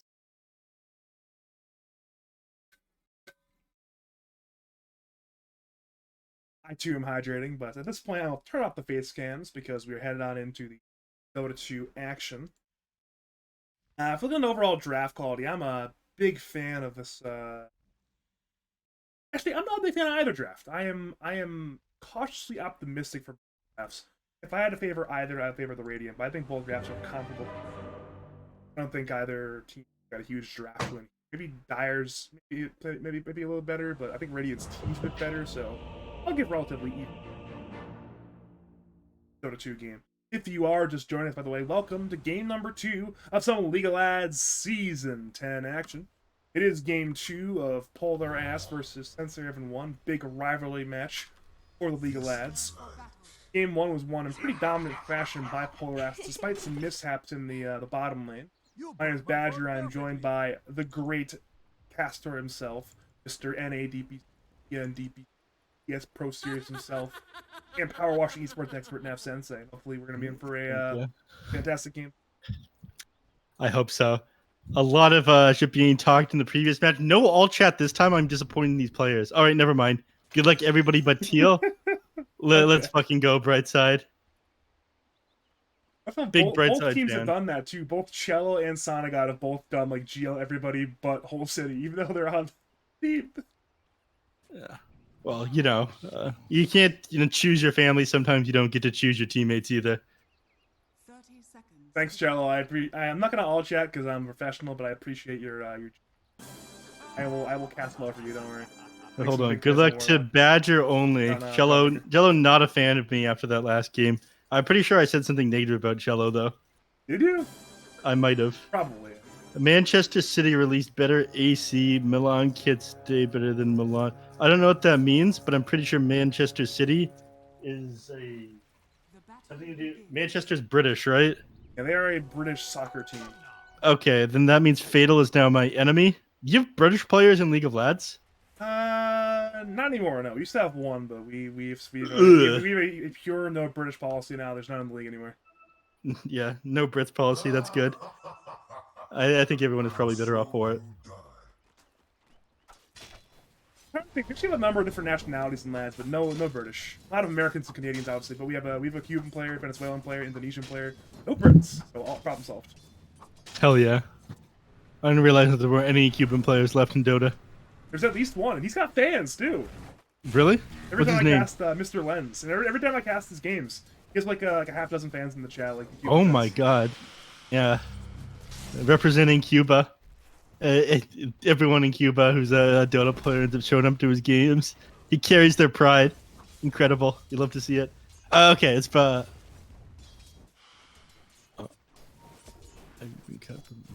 don't know where you're going at this point. Sorry, I was looking at a weird message. What can you do? We are seeing some trading in both side lanes right now. Warlock not enjoying the trades, but he does have plenty of tangos, and of course he has a Warlock, so he'll get it all. Okay, so you were talking about, them needing potential counters to the Darks. You want to see a Doom. I mean, you were half joking about him devouring Iron Shell creeps, but are you worried about Terrablade's ability to exist inside this lane up here against the Darks here? I'm not concerned for the laning phase. I'm more concerned for the later game. Because once again, he's a competent enough carry player to hit the Iron Shell creeps, not be scanned by Iron Shell. But it's more like that. Once you see level 2 wall on Darkseid, shard on Darkseid, that's not concerned. Yeah. God, speaking of shards and things to be concerned about, Warlock, I imagine he's not going to be useful at all in this game up until he gets his shard. I can see that he's like trying to spam out his W off on Agartha here, who is sitting kind of low, but he's already out of mana on the Warlock. He's just going to be spamming out mangoes in order to like even exist to be able to do anything. Thankfully, one of the lane opponents is Doom, who's going to be like somewhat equally worthless. This guy's not going for Devour. He's going Infernal Blade and Scorched Earth. Kind of a Chad move there by Kuh. Maybe it's like Devour at 3 and 4, because level 1 Devour is pretty bad, but still, bold play there for him to go for that 0-1-1 skill build. And right now, we're seeing everybody almost die in the bottom lane. Still no First Blood quite yet.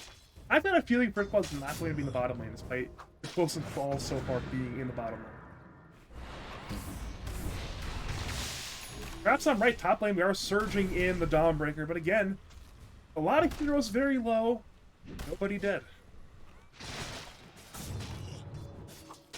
It's boring stuff. I came here for high action gameplay here, Patrick. To be honest with you, these players need to start killing each other pretty quickly. The viewers are getting bored. Zexorus is losing it in the chat right now. He's demanding blood from the Beast of US East. And the Beast, he's trying, and he wants blood. He's spilling his own blood, I guess, but he's definitely trying. I can tell you that much. He is a. I'm a little upset actually. The Beast wasn't playing like a huge Blink Stunner tonight.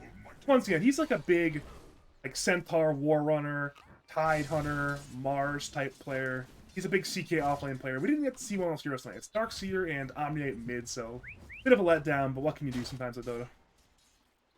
Yeah. What can you do? All right, update. My food is getting here at 8:15, which is probably perfect because I imagine that's either when we're going to be done or between matches. It's a BO2, so assuming this game does not go to 60 plus minutes, you'll be good to go. Wait a second. This is a BO2? I thought this was a BO3. No. You know what? This is just going to make me come back and the viewers come back wanting more, okay?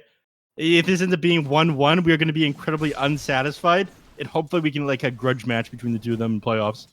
I decided to check my DMs, and I did put BO2. And okay. I quote, me casting 9 p.m. EST, 6 p.m. your time, BO2 if you're interested, /able. Oh. Get a load of me. How am I still actively employed if I can't even read properly? You're not alone. You're not alone in that in that group. By the way, looking over the mid lane, we see Fatalness Heart Jess on the sponsor. Who is Jess? Maybe it's his girlfriend. I never actually asked. I'm not a Fatal associate. I can ask Ka. I'm closer with Ka than I am with Fatal. They are. Yeah, maybe twins, someone so. in the chat will know this insider info. I feel like it's not inappropriate to ask if he's displaying this publicly on his name. Oh, yeah, I'm sure. And it wouldn't be the first time there's been a Dota player having a girlfriend and/or wife as their sponsor. I know famously NS. It would be the first time a Dota player has a girlfriend. It wouldn't be. It wouldn't be. I know. And famously TI1. Full stop. NS had it. That's his. Sorry. I know you're joking, but Yeah. once again, first blood, bottom lane. No, Cuz survives. I don't know why you thought that would even happen. There's no way they kill Ka. He's too powerful. When one more tick of anything and he dies, but alas, one tick short. Middle lane, Whole City. I'm not quite sure what he's doing. He's rolling around, but I think he's just. Nah, he's fine. He's injured, but he's alive. Yeah, Whole City needs to back up soon. I'm pretty sure he's just like pressing Slid Fist on him off of cooldown. Based gameplay by us. Fatalness realizes how boring this is for the viewers. Yeah, no kills. Sad. They've been trying. And every single lane we've had close calls, but either it was just a little bit too tanky or a little bit of a misplay or whatever. Nobody's died yet. That's just we had last game a lot of kills. This game a few kills. We have two different flavors of Dota. We had the strawberry last game, vanilla this game. Sometimes we have vanilla. You see, Neff, it's just that everyone is so skilled. That's why no one is going down yet. Everyone is playing optimal Dota. Really, no useless movements made by either of these teams. I never said that. If these were different teams, maybe, but not with these two teams. That was just like my old mockery of how I used to look at Chinese Dota, which is like very passive. Everybody is farming. Listen, the Chinese, they're too good at Dota. Wait, first blood, top lane, remnant in, yes! Finally! Action at minute 6:45. Fatal rotates in to bring down the Beast US East. He will get a double kill, it appears. Flint Fist will finish the job. Correction, Splinter Blast will finish the job. 2 kills. Bright side, coming in with stealing the kill. Oh my god, Fatalness is never going to forgive him for that kill. one. 3 kills! Neff Guard is dead bottom lane! Incredible. Alright, he's got to turn around though. He's taking a lot of damage from these tower shots. He can't chase down Cuz. Well, 3 kills all happening at the same time in quick succession. This is it. They're picking up the pace here. They were they had action on cooldown. Action again's ready to go. They are going to be non-stop killing for the next 30, 40 plus minutes, hopefully, and get some good Dota 2 finally.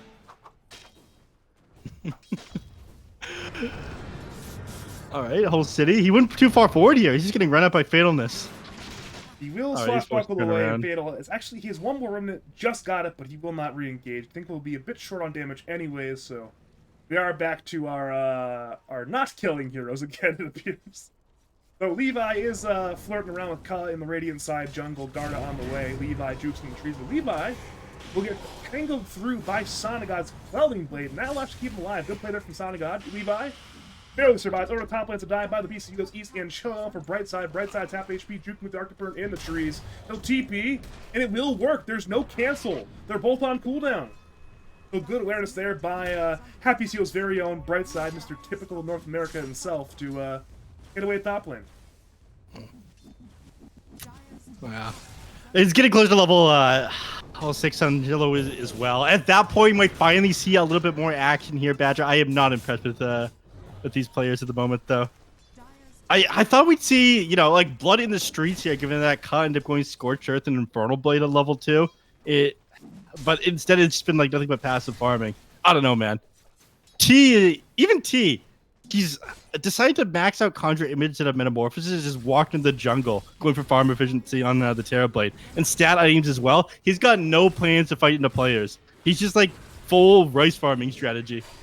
I mean, this makes sense on Terra Blade of all heroes, though. I mean, it is Terra Blade, so it makes a lot of sense. Over to top lane again, it's Brightside B. You're on app. The Brightside is Dookie in the tree, Starbreaker into the. I mean, they're not going to kill him underneath this tower here. Like, they still died. want to. They still want to. What are they doing? This is insane. Okay, punish him for this, please. The Beast of USC deserves to die for this one. The tip as well. All right, nice. This is that. I mean, that's just classic Beast of US East Dota right there, where even if you shouldn't engage, you're going to engage, and that's what I've been waiting for these last 2 games for the Beast. Yeah. I am surprised that they didn't try to do the mental damage to Hull City in the previous series, but now we finally see, you know, tips coming out from the side of SenseiRaven squad. I can't help but notice SenseiRaven isn't on this team, by the way. Why are they called SenseiRaven? I mean, it's reference to what the player calls SenseiRaven1. They're all SenseiRaven1 associates, so they decided to call our team SenseiRaven1. Yeah. Never asked why, but they did, so they're doing that.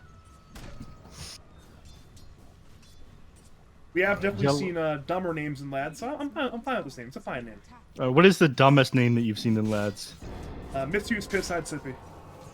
Excuse me? Mitsu's Piss I'd Sippy. I see. You're right, that is worse. Yeah. It's long, it's a tongue twister, and it's juvenile. It's 3 boxes. Impressive. The ingenuity of NA Dota never ceases to impress me. Speaking of some ingenuity, middle lane, we see. Never mind, nothing's Nice happening. transition. I tried my hardest to parlay. Yeah. Wait, Yeah, segued in. Whole City is engaged. Remnant in. Whole City has shield crash. He's trying to tank it through. Fatal. Remnant's in. Whole City low. And Brightside finds a kill with Splinter Blast. Now we're at the 5 kills in 10 minutes. Cello took a lot of damage there as well. This Sleight of Fist is doing a lot. I think Arcane Rune is probably just as scary, if not worse, than double damage. Just do the CDR. Like, when you consider the bonus damage of like 150 on top of the cooldown being reduced, I think it is significantly worse than like the plus 85 from a DD.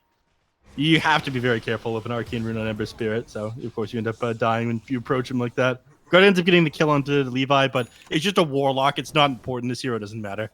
And he got a 6 as well. He died getting a 6, so at that point, mission accomplished. You have your very fun and cool chaotic offering. So you're ready to perhaps even teamfight mid lane, where Dire have some heroes. Only 2. Yeah. I mean, you can chunk the tower a little bit with the Orb of Corrosion. He's sitting on like 1,800 gold as well for trying to get Boots of Travels. Well, he might have died there if he ended up getting the gold off. That was actually pretty close. It's a very delayed stun though, so it's very hard to Yeah. chaotic offering. It like goes off and then it has to like come from the sky from a moment. I think it's like a 0.5 second delay as it like comes out of the sky after the cooldown, and then it connects with you. That is certainly one of the longer delays in Dota. I'm not sure what the longest is, but it's definitely up there. Is there anything longer than Elder Titan Stomp? Oh right, the Echo Stomp. I don't know. I think that that's one. the longest. Yeah, I mean, Elder Titan's a couple things that have taken a while. There's like Sand King Ultimate. Wait a minute. Doom Devour Ogre Smash from this orange. Oh right. That's 3 seconds. That's gotta be the longest. That's it now. That's gotta be the one. There's no way there's anything longer than 3 second channel time for a stun. I mean, I guess so. Actually, how long's Solar Guardian? That okay, it's 1.5. We're good. We're good. Yeah. Levi, he's dead, by the way. Solar Guardian will engage, but at this point, it will be a 1-for-1 with Cud dropping as well. It's a curse on Whole City for Brightside to run away. Brightside might just die here. Swashbuckle is available. Okay, everyone's okay. Both supports in the bottom lane have died as the Warlock and the Doom, and everyone will now return to our favorite stage of the game. Groups. Oh my god. Does it really take that much attack speed away from were you just looking at what happened in the bottom lane? Bottom lane. All right. Was... He stuns the bird to try to like get the mortal strike off onto it and kill it, but he has lost so much attack speed from this maxed out grave chill that he could not swing his sword down. I mean, Wraith King is a low agility growth rate hero. He only has 138 attack speed at the moment, but it was like a more than a second wind up on that thing. It looked pathetic as he tried to walk up to it and stun it. He maxed it out, so it's minus 70, which, once again, that is about half of Wraith King's total attack speed. A big deal at the stage of the game. Yeah. Well, once you're like below 100 attack speed, your attacks come out incredibly slowly. I always think back to like this thing Eternal Envy did a while ago, where he is playing Tiny at a Craigie coat on, and he built an Echo Saber, but he could never get his first attack off because he's wearing the Craigie coat. It just came out too slowly. It had no attack speed items other than the Echo Saber. Radiant used everything to kill Levi, including from Levi to kill Garda, including the Chaotic Offering, but it is mission accomplished. Garda dead. Now Dire will end their push. Terrorblade TP back to the confines of his own jungle, and sure, Radiant had to commit a lot to defend their tower, but it has been defended, and there will not be a trade of towers at all at this point. It's Dire pushing in 2 different lanes and getting some damage. Yeah, the man is going back. I call him rice farm. He's potato farming now. He's going for this Mantis style. Able to move around the map. Refuse to engage with the enemy. 0-0 and 1. This is the ideal carry player score, everybody. Simply never interact with the enemy. Maybe an illusion will hit somebody once in a while by mistake. Real action in the mid lane, though. Yeah, at this point it's chains in. 2-man vacuum into Solar Guardian. Will be a death on Garda. It's a 2-man curse. Neither will die quite yet, but still Dire want to get kills. Doom has blinked in. Look for the Doom was cancelled. Good stun there on the Doom. I believe the roll, and that will mean that Ka is dead. There are 2 dead on the Dire side. Brightside's life is also going to be forfeit. Another kill. This time the whole city is a 3-kill streak in favor of the side of the Radiant, and not only is it the 3 kills, it's also going to be the middle T1 tower. Yeah, you hate to see it. Whole city is just... Man, he's getting so much effectiveness out of this double damage rune. This is kind of insane. He's got to click so many people with it. Oh, he's dead. Never mind. Yeah, he's clicked back. As he should be. That's just the nature of things. It was very sad watching Brightside try to get over that ramp and his... his Arctic Burn expiring just before he gets over this hill, and having to walk back around as he gets clicked down by the Pango. Incredibly disheartening to watch. I agree. It's like seeing a bird covered in oil or something like that, unable to fly. Always a sad tale. And, well, speaking of sad tales, it's Shellamel being gone on by a lot of dire anger. He will fall. He's now dead. He even puts the okay in the chat, accepting his fate. Okay, he says, yeah. Wait a minute. I want to ask you, what's your thought about this Wraith King item build? He went for the Radiance. The Radiance? Terrorblade. Yeah, he's been going this for a while. You didn't see him sitting on like 3.6k net worth? That's why, like, down in the bottom lane, we were like 13 minutes into the game, and he wasn't even able to click this Visage Bird because he had no attack speed on him. It's because he wanted to go for this Radiance. I am not a fan. I think this item is way too slow. It is okay against illusions, though. Problem is Terrorblade Reflection. That's what I'm... They didn't suddenly die of Radiance. Yeah. You mean your... Yeah, Terrorblade's Radiance, you mean? You get the Radiance back for 5 seconds. Like, all right, we're good to go. I mean, Reflection cooldown's not that long either. You can get, 2, maybe even 3 of those things off in a team fight. That's, 10 seconds of Radiance damage. It's pretty fantastic. Yeah, I mean, maybe he clutches things out and, like, disables his Radiance until the Reflection comes out, then he pops it again. But we don't really live in the Radiance meta anymore, so it's not really something people think about as much. Zoom in on Whole City. Curse used on Chu as well. Whole City will barely die, I believe. It will be quite close, but Radiant will get fatal for their efforts. Back to Whole City. He's so close to living! Oh no! The heal from Levi was not in range. Levi was over in the top side. Whole City walked all the way around Crazy Man, and that will mean a 1-for-1 both mid laner trade happening. But Radiance not only get the mid laner of Fatal, they also get the middle T1 tower. So they weren't able to deny him. They weren't able to get the heal off onto him. You hate to see it. Again, these things wouldn't be happening once you have the shard on Warlock. Then at that point, you're just like consistently healing people. He is so far away from that though, and all he has is mana boots. I don't know how he finds himself any farm to get this thing completed. What a miserable experience playing Warlock is. He's got passive gold. He's got bounty runes. I mean, eventually at some point he'll get them. Right? There's no way he doesn't at some point. I mean, eventually, if they don't just like, yeah, you know what? Passive income. That means Sigma male. He'll get the money eventually. I take back what I said. It's reliable gold he's getting as well, so eventually he'll get there. Wyvern, Yeah. oh, poor Wyvern. The Pole embraced himself, but I think he's just still dead. However, Dire want vengeance. They see the Warlock. Speaking of Warlock, chains in that will delay the Shard for a little bit longer. The whole city is rolling around, looking for a second Radiant side kill. Kyle will be that second kill, and now it's Fatalist with one Remnant already placed. He will easily escape. Vacuum was attempted, but to no avail. It ends up being 2 supports for 1 support, a relatively inconsequential trade, and the main cores will return to farming. Cool. I love watching you farming. Now, if you're a fan of regularly scheduled agriculture, this is the game for you. Farming in the Dire jungle, farming in the Radiant jungle, farming in the Dire Tri-Camp, all 3 lanes. Nope, the farm is ended. It's Garda being blinked upon by Whole City and Sonagon. Familiar Stomp is there, but it's just too late. Resummon used the He Familiar, summons but his you're gonna bird die just to again. lose them again. Oh, Oh, no. no. Garda's in shambles. Garda fans will not be sleeping well tonight. This is a rough night for Visage, you know? Seeing the whole city 0-5, and now this Garda play. It's a rough night to be a Visage player, man. The tip as well. Oh my god, the mental damage on the Garda. He is not going to recover from this. The question marks, the all chat finally it's arrived. We've done it. Finally, we're here. And Adota has arrived. Look at them. They're afraid to engage with Polar Ass, though. They're just on the opposite side of the map, farming up the enemy team jungle. At what point does T take a single engagement to the enemy team? At what point does he have a single kill or death? We're 20 minutes in. He has refused to fight them so far. We people Scotty. Remember seeing Ember being blinked upon. He has remnants. He'll use one to get away, and actually won't even need to use it to get away. Sonagod gets Cursed Blink in by Ka, but one problem. It's a Wraith King. He's level 2 reincarnation. Blink in by Whole City rolling around. Fatal is incredibly low. Remnants all the way into Cello Mellow. Good play there with the Radiance. Playing around the Ember Remnant, and now Radiant not only get a kill on Fatal, he will get his brother Ka as well. Both brothers will fall, and that will be 2 more kills for Polar Ass. And they want not only 2 kills, they want a mid T2 tower. Yeah. And they showed why they were dodging out Polar Ass earlier. I mean, they never stood a chance against them. Some teams are just, built better, built differently. Twice in a row, Whole City, despite talking massive loads of shit before the game, he's backing it up, man.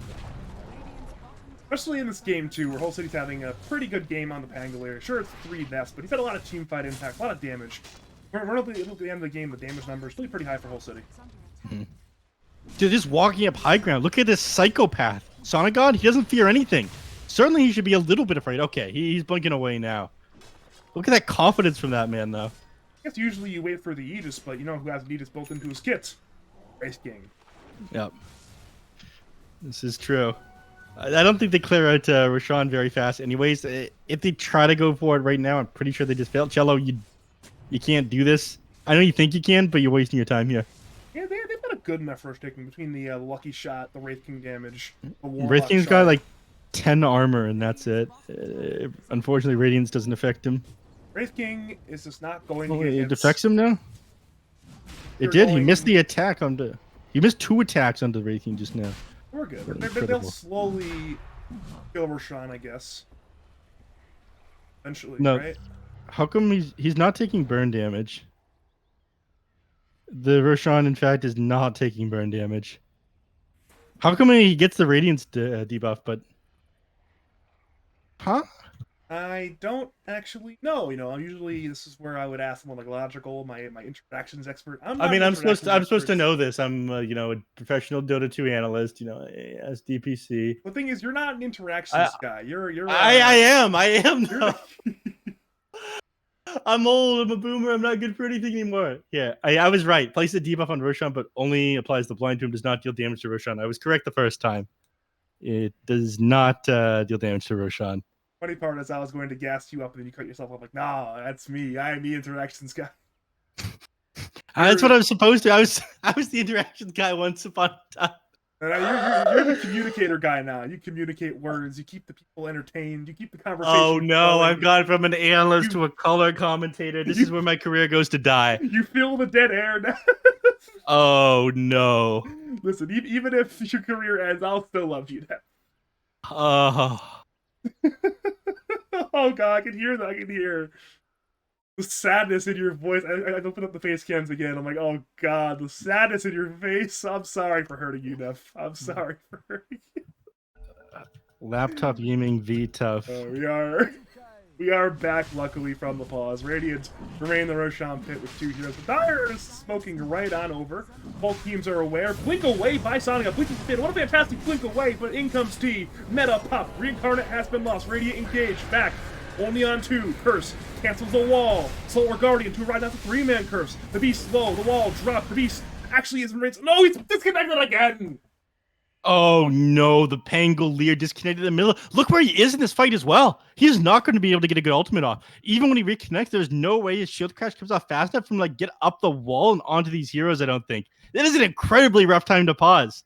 Dark's here on the other side of the team fight. I'm pretty sure... Wait, is he dead? Is one of us hit him? Yeah, he's not dead. But I'm pretty sure Ember Spirit just like jumps over onto the side of the team fight to finish him off there. And like fire remnant onto him. This is an incredibly griefed game.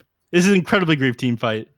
Ka is, I think, not in a good place either. There's no way he gets back in. He's like, I think his blink dagger is just permanently disabled because the Dawnbreaker's on top of him with the shadow, or sorry, the Ion Shell as well. Oh, G's in the chat. We have G in the chat. This grief the Pango roll so hard, man. We'll have Blinken too, but it's going to be a rough fight for whole city. G, please. All caps, period at the end. Please. We're back into the team fight. Again, the roll continues. Starbreaker will stun the Visage and perhaps the Doom as well. It is a crushingly 1-man stun on the Doombringer. T is still hitting, and now it's Dire. Moving onto the Radiant side high ground, but again, the stun on Fatal. The Embrace there in time. No! He died through the Cold Embrace. Cufflinks in, stomping onto the Doom. It's in on Wraith King, I believe. There'll be a death on Wraith King. No reincarnate remaining. Ember buys into the fight. Whole City's dead as well. Cello will die after he puts out the 2-man stun. And that Darkseer is on the run again. Fatal wants to use another kill after his buyback. Chains up into Remnant in Slight. Chains. Darkseer will attempt to survive, but there is no way out but down. The lone survivor Warlock. He has been spotted as well. Garda has the Grave Chill in 3. He will almost certainly kill the Warlock, and when that happens, it will be a full 5-man wipe in favor of SenseiRaven. Okay, they're going to actually kill him. He's got too much extra armor underneath the tower here. It's got +5 from this. He's tanky from just being able to spam out Shadow Word. They can't actually bring him down. In fact, it looks like Garda might die here. That was very close. The birds are taking more damage. The Fatal Bond just kills him. So he managed to make it away. But again, like we talked about, you know how much damage that Pango did in that team fight? He did 600 damage there. He did practically nothing. That DC completely griefed his Rolling Thunder being able to get into that. And neither team ends up clearing out Roshan. It's the lowest damage in the team fight, behind even Doom, who once again had a contribution of 1 ability for the team. Mm-hmm. No, 2 abilities. But one of them only does 25 damage, so... Yep. Damage-wise, 1 ability. Alright, we're back to Roshan again. Both teams lost some heroes. Both teams used some cooldowns. We've reset back to where we started. It's Radiant in the Roshan pit. This time, Doom on cooldown. But Curse is available again. It seems like Dire are not stopping it this time around. I mean... They are not stopping this time around. They're going to lose a Visage. Yeah, your TB's on the other side of the map. What are they doing, man? They don't take control of the outpost on the Radiant side. Do you know why? I feel like I don't have an answer. All right, I feel like there's no reason you don't take control of the outpost. They had like 4 heroes up on it right there. Maybe they're that confident they won't be contested. They're that confident. There's no way. You know what? Go ahead and teleport in on the outpost. Come in and try to fight us. It doesn't matter. They didn't have Metamorphosis up until like a couple seconds ago, so that one had just come back up. They didn't have Doom available. And they did have Solar Guardian plus Rolling Thunder. So maybe they were just like completely convinced that there's no way that SenseiRaven goes in to fight them. We are one item away from Terrorblade being useful, by the way. He's buying a Scotty. He's very close to the Scotty, and then at that point, it is a lot of stats. Over in the Radiant side jungle, it's Whole City playing around with both Dire side supports. Both of them are. Oh no, Whole City! I think he survives though. It's a problem. It's not a one-man curse. How does he survive? He's doomed on the cliff. Okay, that's how he survives. Yeah, right. The Shadow Word. It's out healing the damage. You use Winter's Curse. You get no kills. You get a death. That's not ideal. Is he actually a genius? Am I the stupid one? I see him like trapped up there on the cliff. Doom catches him out and presses this Doom button on you while you're up there. But he just didn't die. Whole City is the smartest Dota player I've seen in my life. And so if we are on Whole City opinion changes, we're up to 8 of them tonight, if we're keeping count. Oh my god. How does he have the IQ to come in up the with T? Here we go. Chaotic Offering, the roll, the hammer, into the burst damage. Yes, there is. No BKB in Sunder. Massive kill on Terrorblade. His first death of the game, and that's will delay his Scotty timing by at least a few minutes. It looked like he had the opportunity to get off his BKB there, not get chain stood up by the Rolling Thunder, but nice timing coming in with the normal punch immediately after the Rolling Thunder connected. At that point, the chain stuns were just there. Couldn't do anything on the TB. But again, is having a rough game despite farming like his goddamn heart out, going for stat items, maxing out conjure image first, going to the jungle, having your team make tons of space for you. The Wraith King has been consistently ahead of him. Only just now have he managed to pull ahead, but with this death, Wraith King's gonna pull back ahead again as well. Again, the fighting has been slowly occurring bottom lane. Oh, 4-man vacuum ball! What a fantastic combo! Cursing on 3. That might save the fight, actually. The 2-man hoof stomp from Ka. The beast will perish for his 4-man back wall with Radiance. Who can capitalize on it? They bring down at least the Doombringer and the Visage. Both are very dead. Fatal is engaged in, has BKB. He is in a rough spot right now. He's slowed by the upheaval. Now has to BKB. On the north side, Sonic got crits down bright side. He's again fighting, but has a reincarnate, but he does have the Aegis. Second life now extended. T will BKB. Meta already activated. Sunder available. Blink away by Sonic God. Fatal again.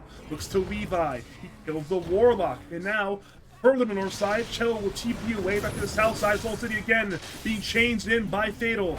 Fatal will kill Whole City, but the Sunder just in time. What a clutch Sunder from T. Cello will barely get away. Yeah, they decided not to follow that one up. Not enough mana on the Ember Spirit to be able to go in, activate that Fire Remnant, and follow up with a Sleight of Fist. So, I mean, he survives there. They managed to find a couple of kills. And again, that's honestly surprising, given what a huge vac wall that was at the beginning of that team fight. It feels like the BTUSD setting up for success, and then you kind of fell apart there. The Terrorblade definitely is not pulling his weight yet, though. I feel like under normal circumstances, at this point in the game, 28 minutes, your TB, given that long to just like hit heroes, would have wiped the whole enemy team. He now has his Eye of Scotty, but I think at this point, things are swinging too far in the way of Polar Ass. One of those things too, that first death delayed the Scotty timing. If you didn't die that first time, you would have had Scotty for that last fight, and that would have been the game-changing item, I think, to really tighten around the heroes that much better, because Radiant's kind of walked away sometime. Oh, here we go again. It's carry on carry, man fighting. Wraith King in, but Sonic God is on the run, being kited around by Reflection and the Arctic Burn. Another disconnection from Whole City, but at this point, if you're Radiant, there is one exact game plan. It is take your heroes, run to the south and the west, away from the Dire team before you die. I'm sure they're fine. I mean, they're consistently playing on the Dire side of the map right now, so it means that SenseiRaven squad isn't getting anything when they do win these fights. I hate Hull. It looks like even his own teammates hate him, man. I think we need to fund this guy like a new laptop or a new computer so he stops disconnecting. But unfortunately, he has no fans, so I'm not sure who's going to be doing the funding for it. You completed my thought perfectly there. Yeah. I mean, at this point, he'll be back at some point. He's in the game again. Yeah. Okay. We got Xeriscape in the chat. Hey, Badger, it seems like you're casting with an absolute nobody who doesn't understand basic human skills. Can you ask him to stop flaming the teams? Badger, your tournament staff are being harassed by a random Twitch viewer. What can you do? I'm sure if the Twitch bod's watching, they can do something. Sonic once again re-engages for Ka. Will survive. Oh, another 4-man! What a perfect play from the piece of US! He's just so good! Ka dead! Dire! They need to scramble the hell away! They need to leave! Oh my god, the beast rips into them there. Look at them run like a bunch of frightened animals. And again, the Vision sees bright side! The ward! The setup ward! That's a dead wyvern! It's beautiful Dota now. Once they've resumed from disconnecting, they're playing well again. I think they just walk up the high ground here. Yeah, they've got nothing to be afraid of. Doom isn't back up for another 20 seconds yet. They don't have Fortify available for another 4 minutes and 30 seconds. Alright, thankfully they do have an Ember. You can spam out like a Sleight of Fist. Maelstrom might be able to delay this one a little bit, but they've got Warlock to keep everybody topped up. And I'm pretty sure he's gone the talents as well. It's not healthy. It's not a healthy tier 3. No. It's down to 300 HP.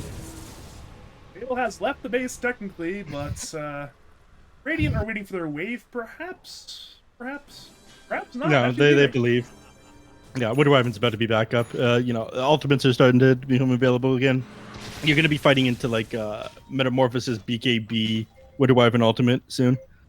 So it's time to leave. Ka finds a whole city on the retreat. Problem is, Ka has no teammates near him, so seems like everyone's smoked up, but only Ka actually moved to 0. So as a result, Radio. What do you think of Cello's item build, by the way? Holy Locket into Wraith Pack Totem. He's become an Aura bot. Might as well. I mean, it's a good job to have. Whole city will walk away from Hearing Shade. Fire. Never mind, they back up. I mean, it makes sense. It's Stormbreaker items. Finding Nags as well, both Shard and Scepter. Stormbreaker balanced gameplay being had there. Yeah, Levi's just going for Refresher Orb, and that is hit. Warlock gameplay, if I've ever seen it. Now that is based. Yeah, the only way he's going to have mana for this one is the ceremonial robe that he's now got. Unfortunate. Yeah, What's Doom got? Prep the Arcane Boots. You can Arcane Boots for fresh Arcane Boots, then you have mana again. Yeah. Ember's going for Aghanim Scepter. It is insane that all you really need on the Spirit Hero is BKB to survive. Your abilities already do so much damage. You've got a gap close. You can dodge things out. You feel pretty tanky just from like the base of your hero's kit. It is so crazy you can have like just a BKB and have an insane game on a Spirit Hero. Full 30 is Doom, by the way, and I believe he is just going to die. Pedal will attempt to save him, but at this point, the 2-man curse now on Whole City. The Pango will die. Radiant still want to fight. Wraith King is the last TP in. It will be everyone on the Radiant in the bottom lane quite soon, but Vacuum, Null Punch on the Doom. Perhaps Dire let their Doom die. Doom is, going to certainly die. It is a 1-for-1, but now Radiant hunt for more. Wyvern will Arctic Burn. The Beast will BKB. Wall on 2. He's gonna BKB then run. BKB. Wraith King again gets juked out by Wyvern, actually. Rough blink there from Sonic. Doom buys that. Gotta go for hitting on Terrorblade. Terrorblade still has Sunder, but he's stunned. He's embraced with a cold embrace. Can he get the Sunder off in time? He's low. He's dropping huge Sunder from T. Brightside and Levi, both dead. Sonic got low, but T cannot man fight again. The Sunder's on cooldown. Reincarnate pop, but so is T's life. Dire are collapsing. Kello's fallen, but no Fatal looks to clean up. Wraith King, he can't fight anymore, he's out of HP! Another 3-man vacuum, but no, there is no fighting! Has a full 5-man wipe in favor of SenseiRaven1! Garda, triple kill in the team fight, and lo and behold, SR1 have life to them. That Wraith King simply could not move in the middle of that team fight. I know I was shit-talking Garda earlier, but my god, did he make that happen. Wraith Pack towed him down the entire time. And the Vicious Birch drop. Again, this Wraith King simply not moving. He was stunned up by what? The War Stomp on Doom at first, and then Bird, rooted, stuck in place with the Infernal Blade on Doom. They did an amazing job at keeping him stuck in place. The TB ended up dropping right away. There was no way he was going to fight into that Wraith King during his first life. He ended up just like lifestealing up too much thanks to that double damage root and the Paladin Sword that he has. But again, they had amazing positioning for when this Wraith King ended up respawning and winning the team fight off of that one. Super clutched out there by both Garter and Ka. One of those games where I know T died, but T did his job. You know, he did like 6,500 damage. That's doing your job right there. You accept your death for your team. Yeah, I suppose. That man did get absolutely destroyed, blasted there by the Wraith King. I'm surprised that that's what he was trying to do on Son of God in that team fight. Just run at the Terrorblade at all. He with your double damage rune. Like, this guy's got 40 armor, and you're trying to click him down as a Wraith King. I mean, it worked. Yeah, I think his initial target was the Wyvern, but Wyvern had right here at the edge of the secret shop, a fantastic duke from the low ground to high ground. Sonic got blinking for the low ground. He was on the high ground, the Wyvern. Just fantastic dukes from right side. And that, I think, absolutely turned the fight around, because if Sonic got one shots the Wyvern, that's a different fight, I think. Yeah. All right, Aghanim Scepter is now done on the Ember Spirits. It'd be super easy for him to get in out of these fights. One of the things that was surprising when he came back to the team fight there on the Beast of USEast, he didn't pull like the Terrorblade back into the wall. Instead, he like pushed him over into the trees with his normal punch. It was kind of weird positioning there, but I'm sure he's just like trying to separate them or something. Everybody's just going for refresher orbs this game. Cool item. This item has not been nerfed enough. I remember like a year and a half back when great Jackie Mouse playing on 4 Zoomers. You could buy like a pressure on every hero, every game, gaming him, and then now it's like a year later. Everyone's buying a pressure on every hero sometimes. That man consistently chooses the easiest way for himself to play Dota and the most difficult way for his teammates to play Dota. I do not envy anyone who's played a team with him. Fun fact, that man broke Gunner's self-confidence. I did the math, by the way, for when I was admitting games versus admitting other games. I got paid $1.50 less per hour admitting because I'm paid by the game, so... Yeah. Literally, admitting Jackie Mao means you get paid less as a caster or as an admin. Wait, Eastern Europe, you mean? No, Eternal Envy. But Oh, okay. Sorry. Yeah. we are seeing a Doom on the Pangolier. Right side is already being gone on by Sonic on Wyvern. Focus down on the team fight.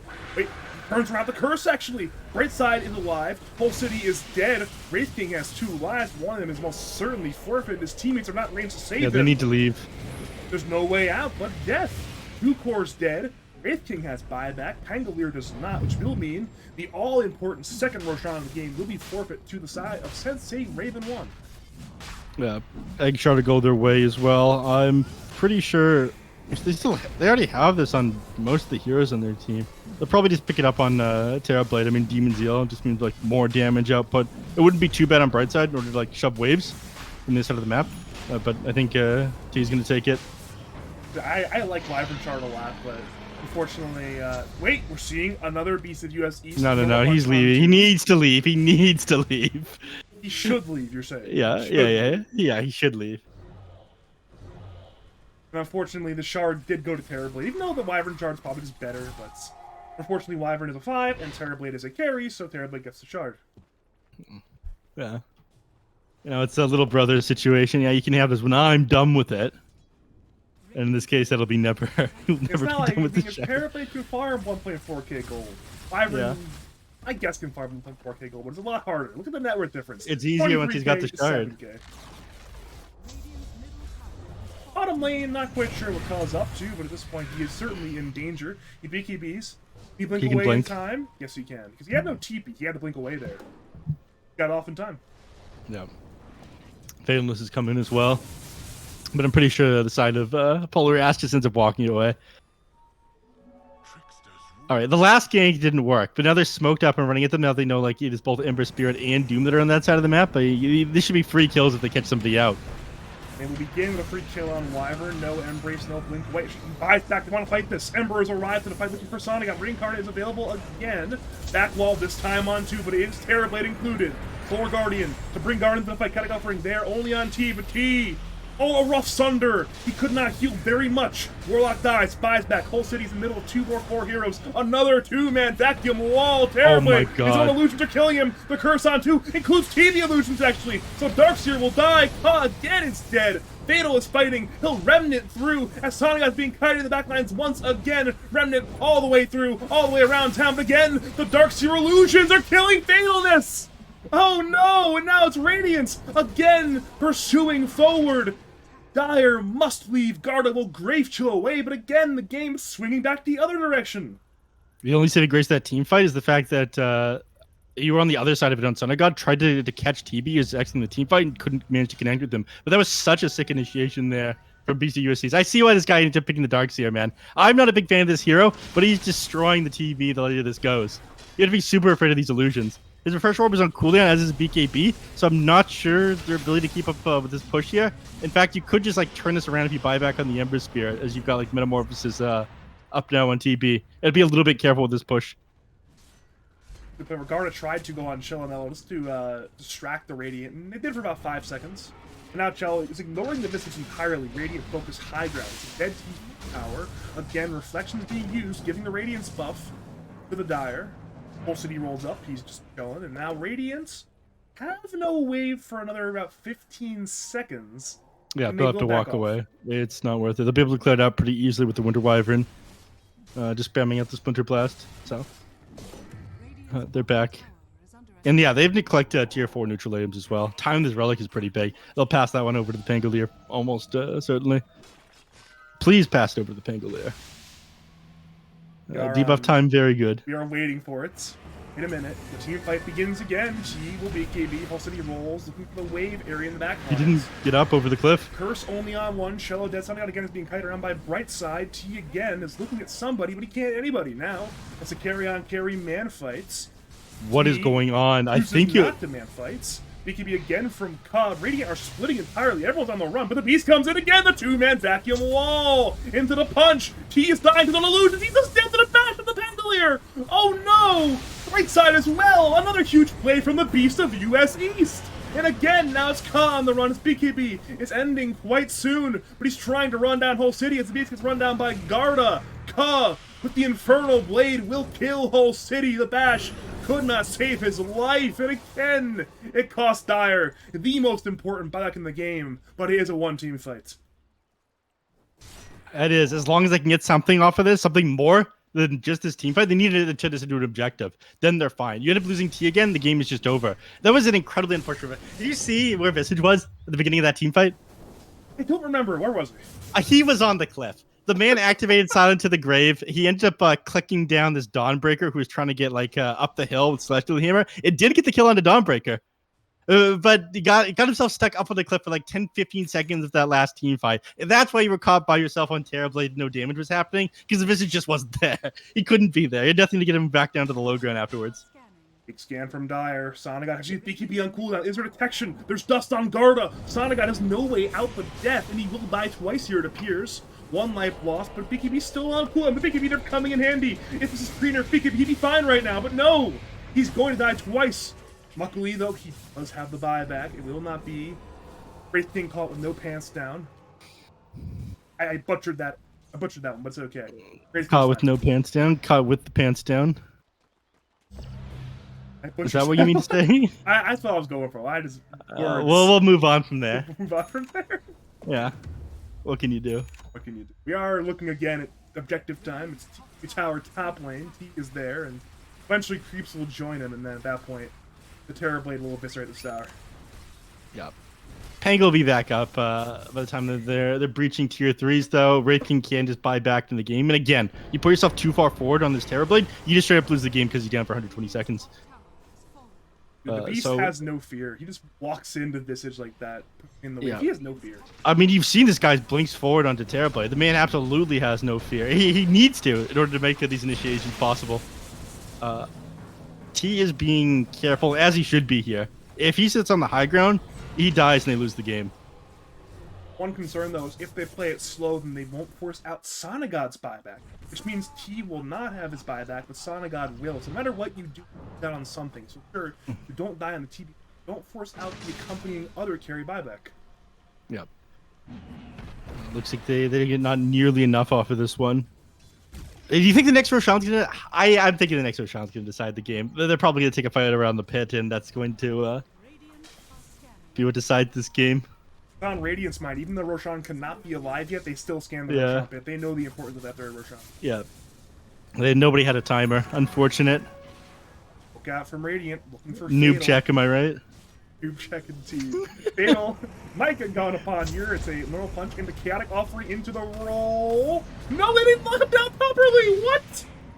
That is a huge unforced error from Polar Ass. Has a lot used, including Chaotic Offering, to get nothing. But a BKB on Ember. What's a CC check if I've ever seen one?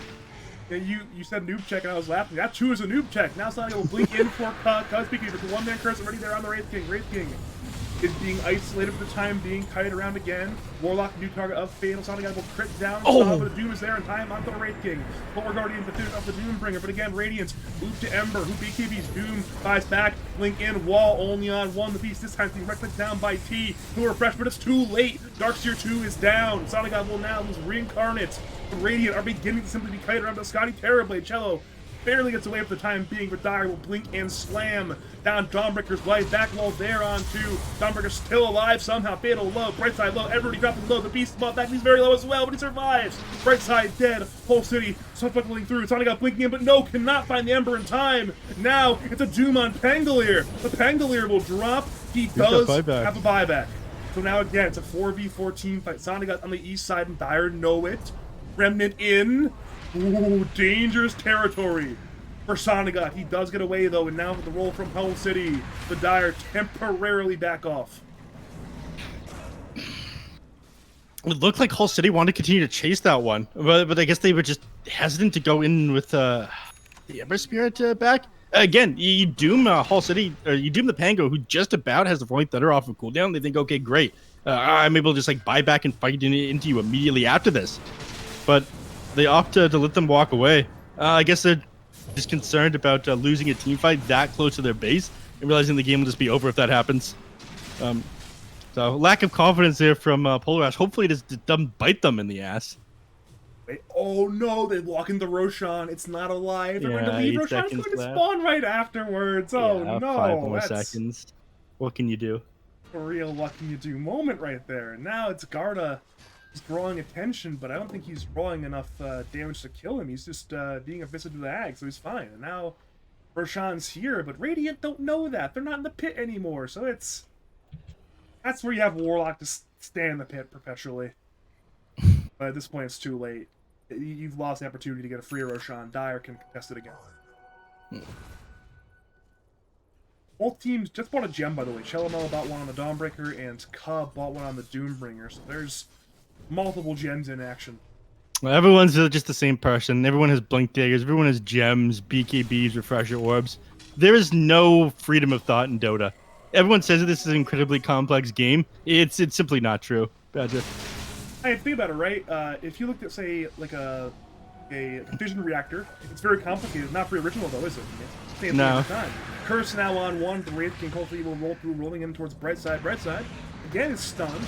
Will not die quite yet, but that is a very limited amount of life left for the Wyvern. Radiance will now back up after the Wyvern kill. Yep.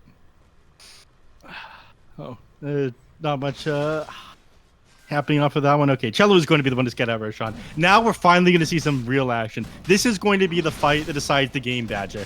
All right, pay attention, everyone. Get your orange juice beside you. We're about to see some real shit. Please show me some real shit. It is the Please Aegis. tell me that SenseiRaven doesn't just give this one up. They're going to give it for free. Oh my god. The Aegis, the cheese, and the refresher shard. The spoils. Where's everything go? Let's find out. Just to Whole City. The shard to Wraith King, and the cheese also to Wraith King. Okay then. Wait, shard? Okay, that's a big shard for the beast. If you guys please grab it. Please grab it. There we go. 3 walls. 3 vacuums. 3 BKBs. 3 punches. Incorrect. It seems that you can't do basic math. If you can see, he's got the parallel wall, so actually 6 walls. 6 walls. Yeah, thank you, Badger. You can build a literal cube with that. You're ready to go. You can build a what? What's the 6-sided shape called again? A hexagon. Yeah, right, hexagon. You build a hexagon. I didn't come here to do geometry, all right? I came here to watch video games. Miss me with this shape bullshit. Now I'm thinking 3D shapes, you're thinking 2D shapes. Correction, you're thinking about not wanting to think about shapes. Where it is back again to... It's a stalemate situation. Both teams know that one errant team fight, or one big outplay, or one big misplay could be the difference between winning and losing. And for now, it seems like Dire are the ones who want to group as 5 to smoke on up. There's 2 smokes on the Wyvern. Use them, please. Use them. It looks like they're listening to you. All right, there we go. They've used them. Hold on. What's buyback status looking like? TV's got it back up again. Wraith King does not have the money for it. He only has 2 life. They're both smoking up. And they just draw a line down mid lane. Okay, this is an absolute Chad move here by Polar Ass. They're gonna run down mid. The wraparound gang. You're gonna find Warlock a perfect target to go on. What a soft, squishy target! And he's going to melt. In comes the blink. The back the wall on 3. He's got no buyback. Arrives, and again, Levi dead. No buyback. Reflection coming in on the Doom as well. Everything is chaos. Garda dead. He buys back on the Visage. Now again, it's Sonagon looking at the backlines. Right side of Aeon. Fatal. Remnants in. Looking for 2-man chains on the Beast and on Cello Mellow. The Doom again is still on Darkseer. Darkseer dead. Wyvern dead. Whole city looks for TB. He's bashing. TB has the Sunder, but no good target to Sunder. Radiant pursue. The blink. The Sunder time from T! But no! He's still being crit down. He's still stunned. Can Dire save him? He's solo on TB. The chaotic offering. He just got buyback on the Warlock. Oh, the huge 2-man chaotic offering combo again. And now the Dire at long last have begun to crumble. Cello dead. Garda, the trade. Fatal on the run. The lone survivor has 2 more remnants, and Radiant won't even try to kill him. But at that point, that is a team fight win you needed, and you still have Cheese, you still have Aegis, and it is time to get some severe structural damage and buy us out of the Dire.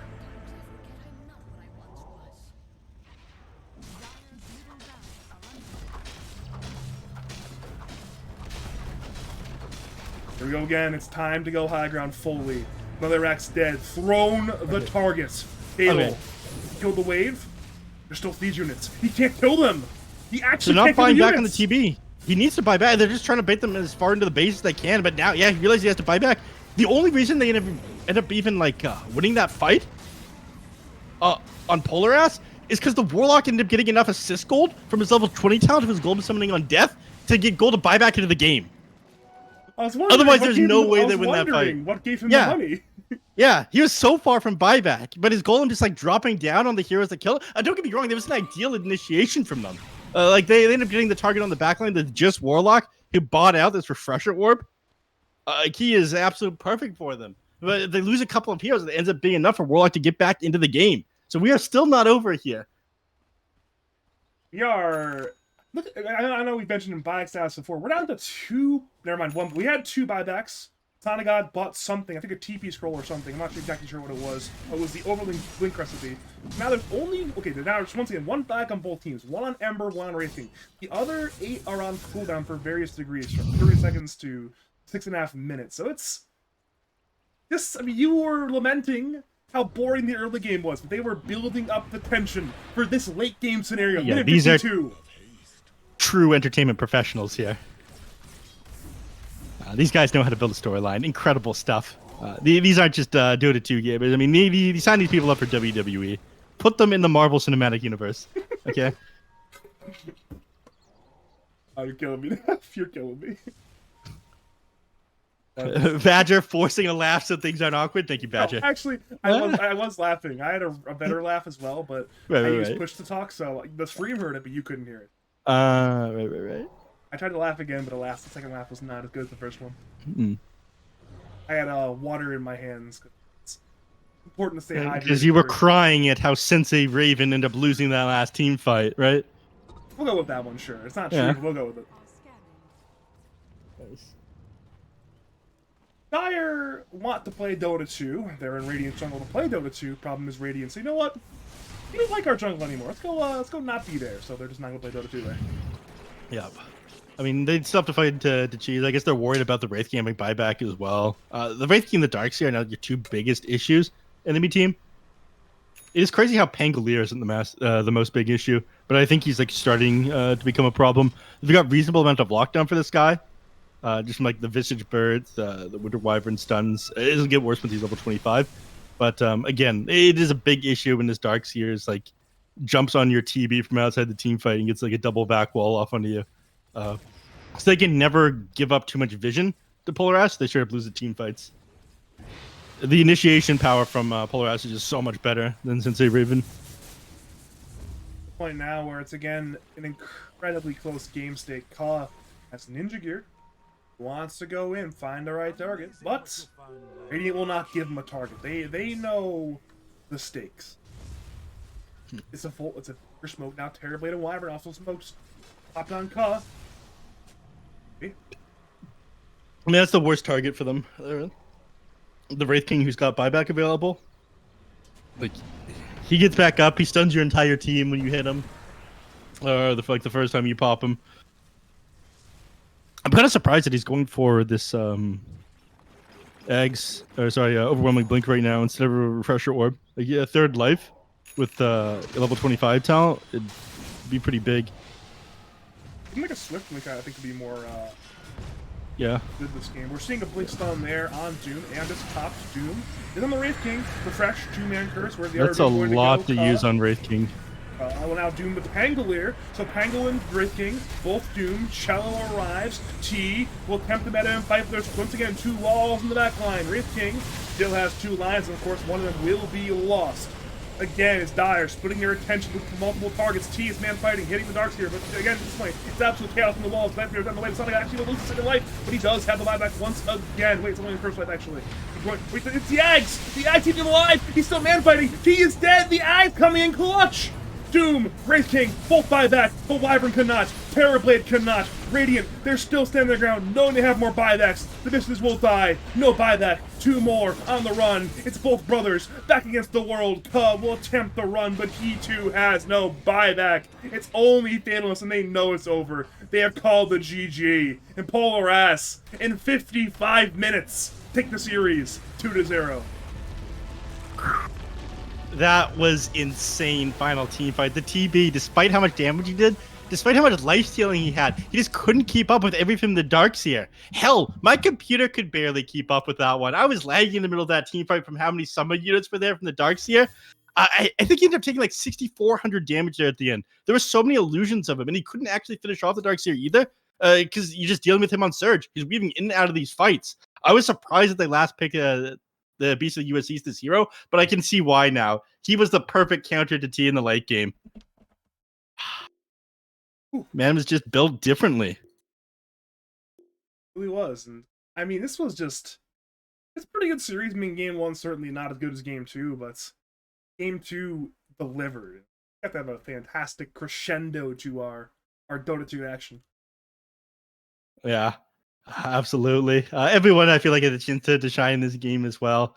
Levi with 200 IQ plays, coming back into the team fight, going down at the very beginning, even though they pick him off, only to return to get the double golem ulted anyways. But that's again a 2-0. Whole city ends up talking massive trash and then backs it up. You have to be in shambles right now if you're SenseiRaven. But he does, and at this point, I wouldn't be too shocked if it spills over into the Discord, but at a certain point, what can you do? These things were inevitable. I'm looking at the graphs. Here's some good graphs. Look at these graphs. Look at these lines now. Hold on. I need to see the absolute state of these lines. I've got like crippling ADHD brain. I clicked like a dozen things after the game ended, so I don't have access to the. Oh yeah, I've just lost it. Okay, I'm not able to see the graphs. They go down repeatedly. They're very Yeah, spiky. cool. But it's funny how, for a long time, Dire had a major net worth lead, over 10k net worth lead, but yet Radiant still had the win probability in their favor. That's, I guess, the Doombringer effect, but still. Even the player net worth one, we can see where T buys back. 2 major depressions in the green line for Terrorblade. I mean, that man was just building up net worth from the very beginning. I feel like he never had the opportunity to really use it. He didn't burst down any heroes fast enough. Like the main targets that he wanted to get on was the Darkseer and then the Wraith King, but unfortunately he didn't have enough damage to instantly pop the Wraith King, and the Darkseer was able to like get in and out of these fights. Surge is just like such a good ability against him because despite you having this Eye of Scotty, you'd like you to be able to click heroes down. Just the Shiva's Guard ended up giving enough armor to like survive him going on him, forcing him to like choose a different target in the team fight, then coming back here to push him into another wall again and again and again. It turns out when we were casting, PP got in, by the way, for a series, and he's already won. For what team? He played it. He stood in for KBU, and apparently whooped some ass. That's surprising. Which players did he stand in for? I wasn't watching. I've got no idea. I looked over at Twitter and I see Peter Dager.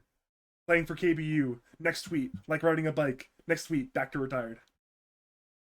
Impressive. Man is simply built differently. That Wait, that about was it, KBU against Wildcard Gaming? apparently. Huh. Crazy. All right. So I think we are going to wrap it up now. Thank you, of course, for coming on. Do you have any final words, call outs, shout outs to say to the people of League of Lads and twitch.tv/Badger Pablo? Shout out to all the Badger Pablo fans. Thank you everyone for having me. Thanks to the entertaining games as usual, whole city, for having me. What's the word I'm looking for here, Badger? I've lost it. Thanks to whole city for being a true entertainer. Thanks to SenseiRaven and Polar Apps for putting on this game that you guys for continuing to host League of Lads. It's an absolute pleasure. I had a blast. Of course, again, thanks for coming on. Let's go through the list of the usual. Thank you to the viewers tuning on in. Thank you to the teams for a good 2-0 series between Polar Ass and SR1. Thank you to Neph for the raid, of course, to start off the stream. Thanks again to Math with the raid at the end of the stream. Thank you to Sniper and Killer Karate for the subs. Always appreciate that one. It's always good to see the patronage. Again, Zombie Cast your games, cast your tournaments. Contact me on Twitter, twitter.com, or on Discord, Badger5713. If you want to hire me and the great Logical Dota 2 to cast your events, your pro tournaments, etc., you too can upgrade your casters by bringing us into your building. I will be back on... When am I going to be back? I'm going to be back on Wednesday night, tomorrow night, at 9 p.m. Eastern Standard Time for Drayden Fan taking on Playlet. I'll be back on Sunday, Friday at 9:30 Eastern Standard Time for Sus taking on Warrings. For now, though, again, thank you to the viewers for tuning in. As always, thank you for watching, and have a great night.